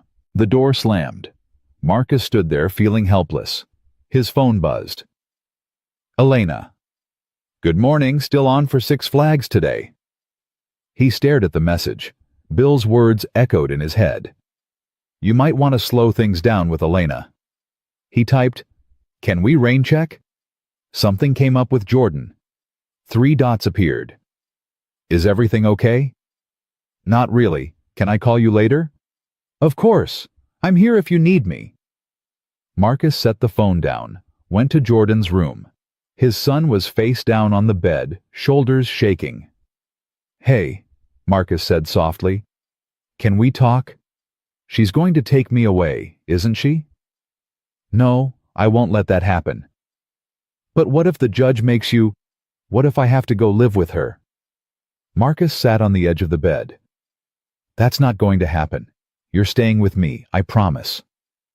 "You can't promise that, not if a judge decides." "Then I'll fight, as hard as I can, as long as I can. You're my son Jordan, mine, and nobody's taking you from me." Jordan rolled over. "What about Ms. Elena?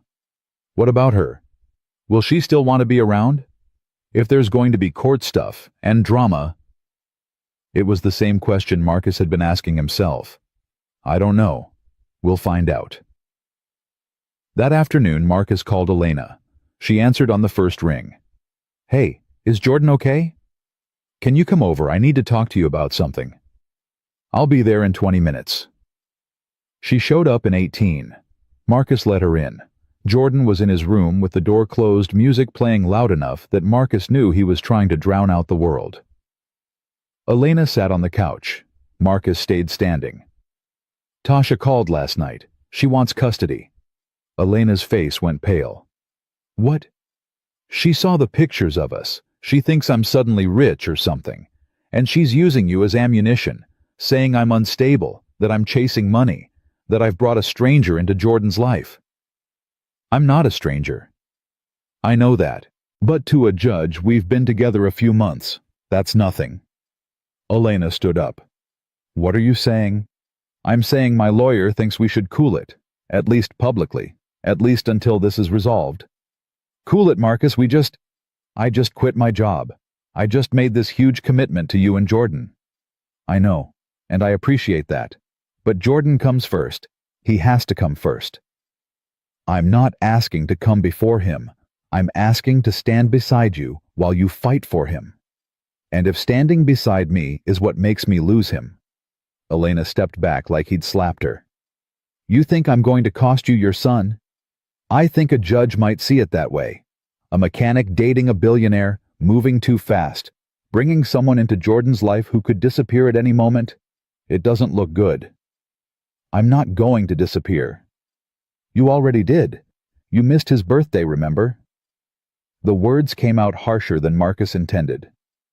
Elena's eyes filled. "That's not fair." Nothing about this is fair, but I can't take chances with Jordan, not now. So what, I'm just supposed to vanish? Pretend the last few months didn't happen? I'm asking you to step back, just for a while, until this is over. And when will it be over? Custody cases can take months, years sometimes. I don't know. Elena grabbed her purse. You know what I've spent my whole life with, people who kept me at arm's length, who only wanted me around when it was convenient. I thought you were different. This isn't about convenience. It's about protecting my son. By pushing away someone who loves him, someone who loves you, by doing whatever it takes to keep him with me. Elena walked to the door, turned back. I get it, I do. But Marcus, at some point you have to decide if you're going to live your life scared of what might happen, or if you're going to trust that the people who love you will fight for you. Easy to say when it's not your kid on the line. You're right, it's not my kid, because you won't let him be. She opened the door. Call me when you figure out what you actually want. She left. The house felt immediately colder. Marcus stood there, hand on the doorframe, wondering if he'd just made the biggest mistake of his life. Jordan's door opened. He'd heard everything. You made her leave, Jordan said.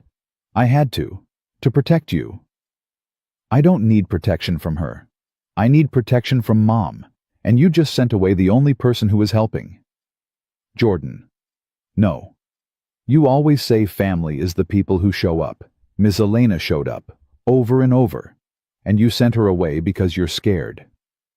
I'm scared of losing you. Well, now you're losing both of us.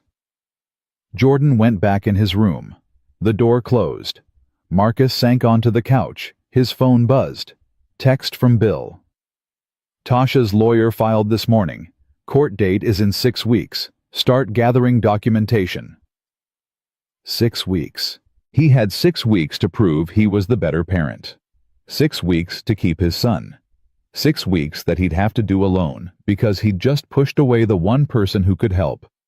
His phone buzzed again. Troy. Bro, what the hell? Elena just called me crying. Marcus closed his eyes. I had to break things off. For Jordan. That's the dumbest thing I've ever heard.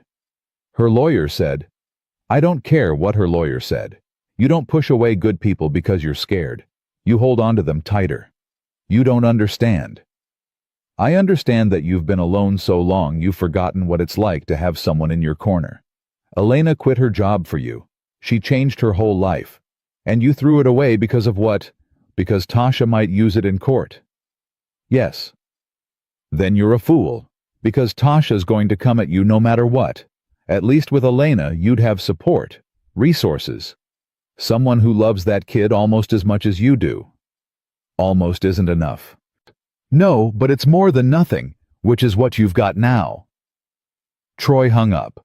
Marcus sat in the quiet house and realized everyone was right. Jordan was right. Troy was right. Elena was right. He'd been so focused on protecting Jordan that he'd pushed away the very person who could help them both. His phone rang. Unknown number. He answered. Marcus Webb. Yes. This is Catherine Price. I'm representing Tasha Robinson in the custody matter. I'm calling to see if we can settle this without court. Settle how? Ms. Robinson is willing to start with supervised visitation, 2 hours every Saturday. In exchange, she won't push for full custody at this time. At this time? Custody arrangements can always be modified, but if you fight this, we'll go for full custody immediately. And Mr. Webb, I should warn you, we have evidence that could be damaging to your case. What evidence? Photos of you with Elena Hartwell. Documentation of her spending significant time with Jordan. We'll argue that you're prioritizing a new relationship over your son's stability. Marcus's hands clenched. I'm not prioritizing anything over my son. Then you'll agree to visitation. I need to think about it. You have 48 hours. After that, we file for emergency custody, and this gets ugly. She hung up. Marcus immediately called Bill. They offered visitation, 2 hours on Saturdays. Take it. What? Take it, Marcus. It shows good faith. It makes you look reasonable. And supervised visitation means Tasha can't hurt Jordan. If she screws up, we document it and use it against her. And if she doesn't screw up, if she's actually changed, then maybe Jordan having a relationship with his mother isn't the worst thing. But that's not your call to make. That's Jordan's. And right now you need to focus on keeping custody. Everything else is secondary. Marcus hung up, went to Jordan's room, knocked. Go away. I need to talk to you. I said go away. Marcus opened the door anyway. Jordan was on his bed, earbuds in, deliberately not looking at him. Your mom's lawyer called. They want you to spend 2 hours with her every Saturday, supervised. Jordan ripped out his earbuds. I said I don't want to see her.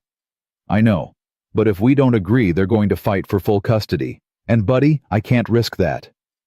So I have to see her because you're scared. I'm not scared. I'm being smart. You're being a coward. Jordan's voice broke. You sent Ms. Elena away because you're scared. Now you're making me see Mom because you're scared. When are you going to stop being scared and start fighting? I am fighting. For you. No, you're giving up. There's a difference. Jordan put his earbuds back in, turned away. Marcus stood there feeling like the worst father in the world.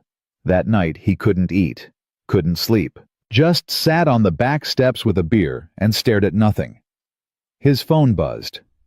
Text from Elena. I know you said to step back, but I can't. I've been doing research. There are lawyers who specialize in custody cases. Good ones. Better than Bill. I can pay for it. Please let me help. Marcus stared at the message. Every part of him wanted to say yes. Wanted to let her help. Wanted to stop carrying everything alone. But Bill's words echoed. You might want to slow things down. He typed back.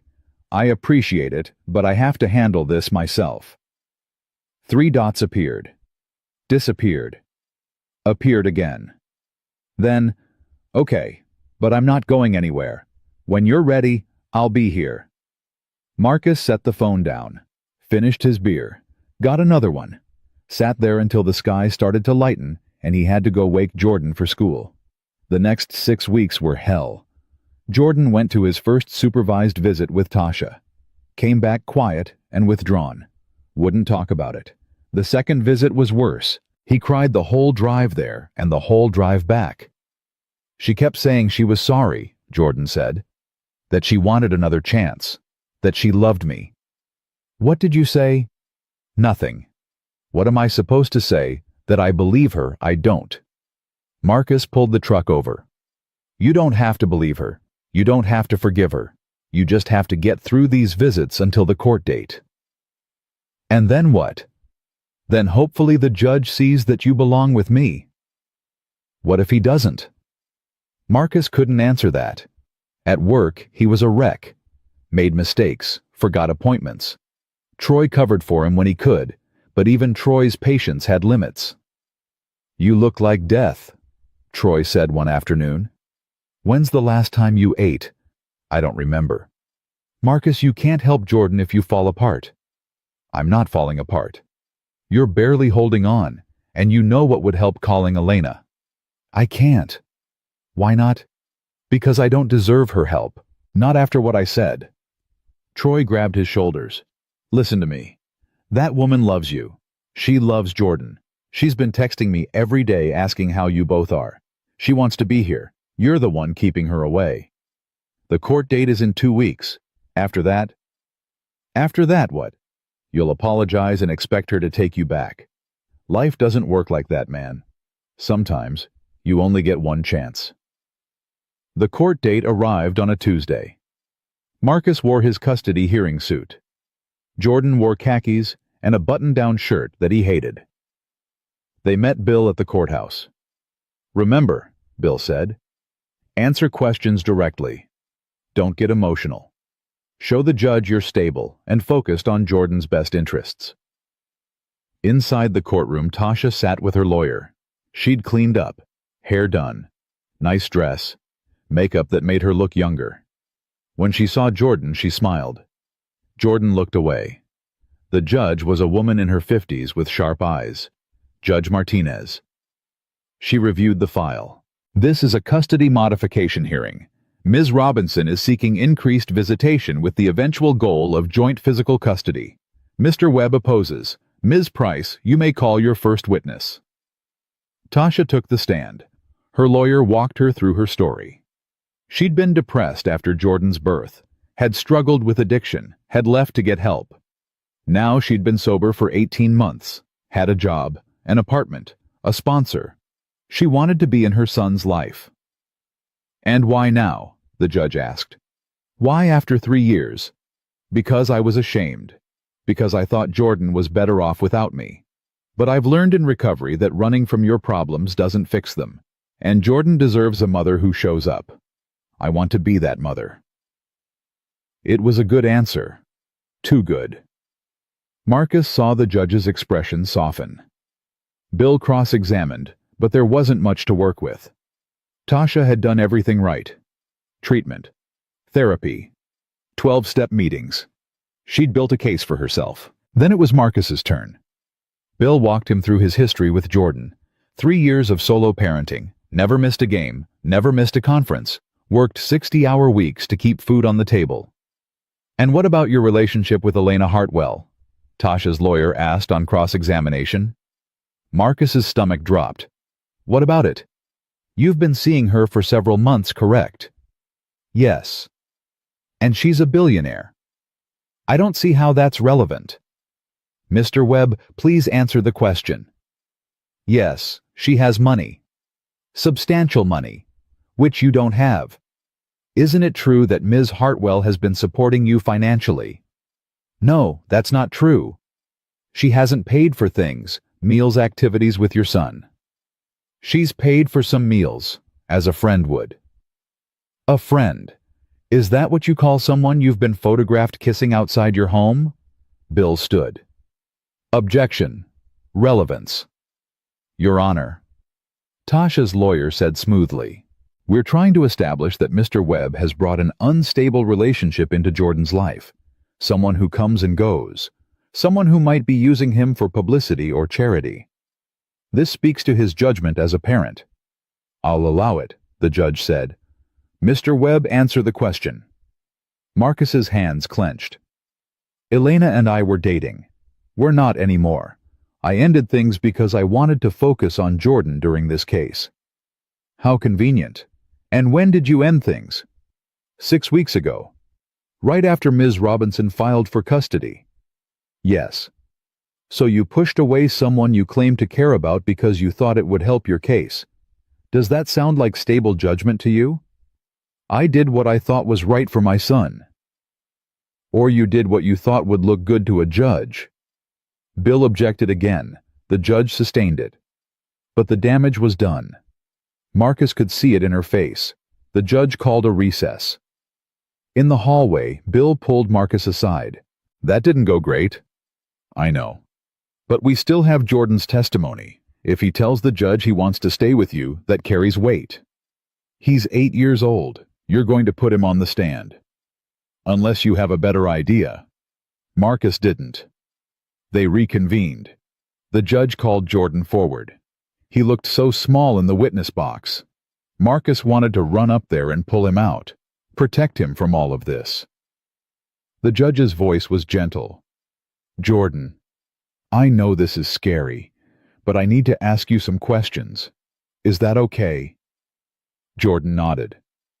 I need you to answer out loud, sweetie. Yes, ma'am. Good. Now, do you love your father? Yes. And does he take good care of you? Yes. Do you want to live with him? Yes. What about your mother? Do you love her? Jordan hesitated. I don't know.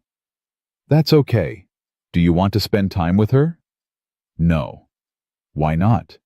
Because she left. She said she loved me, but then she left and didn't come back for 3 years. If she loved me, she wouldn't have done that. Tasha made a sound. The judge looked at her sharply. Jordan, sometimes adults make mistakes, Sometimes they need time to get better. Do you think your mother might have gotten better? I don't know. Maybe, but I don't trust her. What about Ms. Elena? Do you know who that is? Jordan's face changed, brightened. Yes, she's Dad's friend. Were you sad when your dad stopped seeing her? Yes. Why? Because she was nice. She came to my games. She helped with my homework. She made Dad smile. And he sent her away because he was scared. Scared of what? Of losing me. But he didn't have to be scared. Ms. Elena would never make him lose me. She wanted to help. The judge made a note. Thank you, Jordan. You can step down. Jordan climbed down and ran to Marcus. Marcus held him tight. The judge reviewed her notes. I'm going to make a ruling, but first I want to speak to both parties. She looked at Tasha. Ms. Robinson, I commend you for getting help, for getting sober. That takes courage. But 3 years is a long time in a child's life. You can't expect Jordan to trust you immediately. Then she looked at Marcus. Mr. Webb, you've clearly been a devoted father, but I'm concerned about your judgment. Pushing away someone your son cared about because of this case shows that you're making decisions based on fear, not what's best for Jordan. Marcus's heart sank. That being said, the judge continued, Jordan's wishes matter, and he's made his wishes very clear. Therefore, I'm maintaining primary physical custody with Mr. Webb. Ms. Robinson will continue supervised visitation, increasing to unsupervised after 6 months, if there are no issues. We'll revisit custody in 1 year. The gavel came down. Marcus exhaled. Jordan was his, still his, but the victory felt hollow. Outside the courthouse, Tasha approached. Can I talk to him? Just for a minute. Marcus looked at Jordan. Jordan nodded. Tasha knelt down. I'm sorry for leaving. I'm sorry for hurting you. And I know saying sorry isn't enough.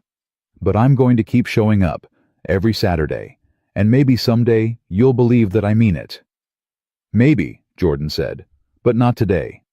That's fair. She stood and walked away. Marcus and Jordan went to the truck, drove in silence. Finally, Jordan said, Are you going to call Ms. Elena? I don't know if she'll want to hear from me. Dad, you're the one who taught me that when you mess up you apologize and try to make it right. So make it right. Marcus pulled into their driveway, looked at his son. When did you get so wise? I told you, I've always been wise. You just don't always listen. That night, after Jordan was asleep, Marcus stood on his back steps with his phone. Elena's number was on the screen. His thumb hovered over the call button. Finally, he pressed it. She answered on the 3rd ring. Marcus. Hey, I know I don't deserve to call. I know I screwed up. But I need to tell you something. Okay. I was wrong about everything. I pushed you away because I was scared. And in doing that, I hurt you, and I hurt Jordan. And I probably hurt myself most of all. The judge called me out on it today. Said I was making decisions based on fear, not what's best for Jordan. And she was right. Elena was quiet. I won the case, Marcus continued. I got to keep Jordan. But it doesn't feel like a win because you're not here to celebrate with us. And I realized something. I can protect Jordan from a lot of things, but I can't protect him from life. Bad things are going to happen whether I'm scared or not. The question is whether we face them alone or together. What are you saying? I'm saying I'm sorry. I'm saying I was a coward. And I'm saying that if you'll give me another chance, I want to do this right. You and me and Jordan, as a family. For real this time. Marcus. I know it's a lot to ask. I know I don't deserve it. But Jordan said something to me. He said when you mess up you apologize and try to make it right. So I'm apologizing. And I'm asking you to come home. Because this place isn't home without you. He heard her crying. Soft at first, then harder. Elena. I'm here. I've been so miserable without you both. I didn't know what to do with myself. So come back, please. I'm already in my car. Marcus laughed. You are. I've been sitting outside your house for an hour. I couldn't leave. I kept hoping you'd call. Come inside. Are you sure? Elena? I've never been more sure of anything in my life. 5 minutes later, she knocked on the door. Marcus opened it. She stood there in sweatpants and one of his old t-shirts that she'd stolen months ago. No makeup, hair in a messy bun. The most beautiful thing he'd ever seen. Hi, she said. Hi. She stepped inside. He pulled her into his arms and held her like he was afraid she'd disappear. I'm sorry, he whispered into her hair. I'm so sorry. I know. Me too. For everything. They stood there for a long time. Finally, Elena pulled back. Is Jordan asleep? Yeah, but he'll want to see you in the morning. Can I stay? You better. He'll be mad if you're not here when he wakes up. She smiled. That real smile he'd missed so much. Then I'm not going anywhere. They went to the living room, sat on the couch.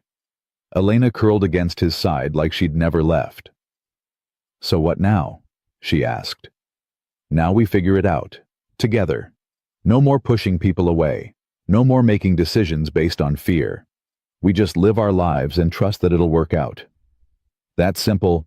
Probably not, but it's a start. Elena took his hand. I love you, Marcus Webb, even when you're being an idiot. I love you too, and I promise no more being an idiot. I'm going to hold you to that. Please do. They fell asleep on the couch, tangled together, finally whole again. In the morning, Jordan woke them up by jumping on the couch. Ms. Elena, you're back. I'm back. Is that okay? It's perfect. He looked at Marcus. Dad, can we have pancakes? Yeah, buddy. We can have pancakes. They made breakfast together, all three of them. Burned a few, made a mess, laughed until their sides hurt. And Marcus looked at Elena and Jordan covered in flour and thought this was what home felt like. Not a place, not a thing. But people. The right people. The ones who showed up, who stayed, who fought for each other even when it was hard. Later that week, Elena moved some of her things into the house. Not everything. Just enough to make it clear she wasn't going anywhere.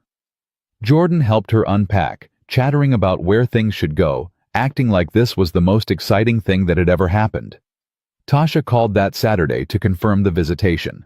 Jordan went, still reluctant but less resistant. Came back and said it was okay. Not great, but okay. Marcus took that as a win. Slowly, their life found a new rhythm. Elena and Marcus both went to Jordan's games. Elena helped with homework while Marcus cooked dinner. They fought sometimes about small things and big things, but they always worked through it. Always came back to each other. 6 months later, on a Saturday morning, Marcus woke to find Elena and Jordan whispering in the kitchen. What are you two up to? He asked. Jordan grinned. Nothing. Doesn't sound like nothing. Elena pulled something from behind her back. A frame.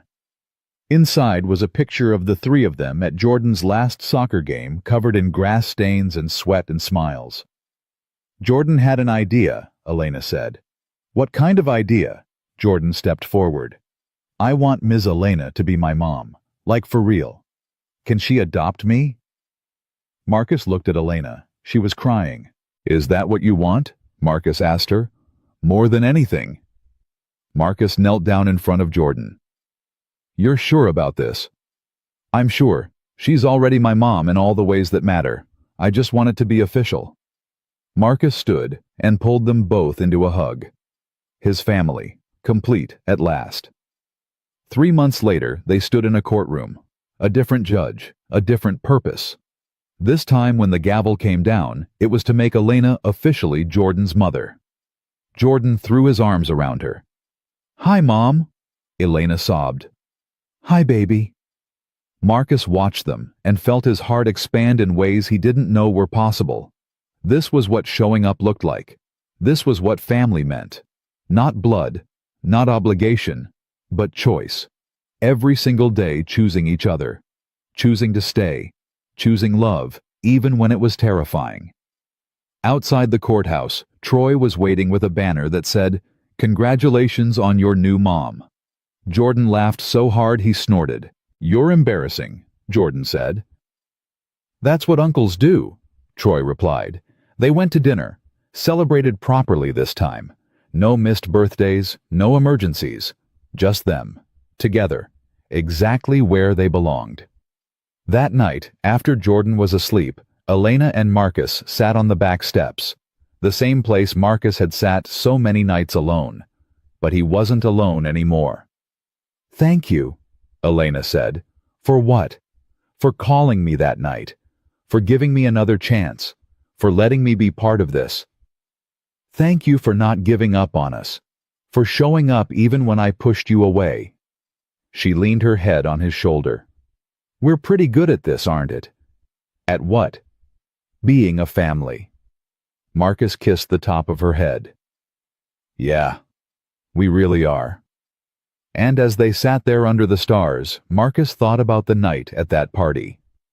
The night he'd saved a stranger's life without knowing it would save his own.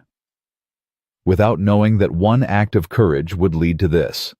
To everything. Life was funny that way. You save someone, and sometimes they save you right back.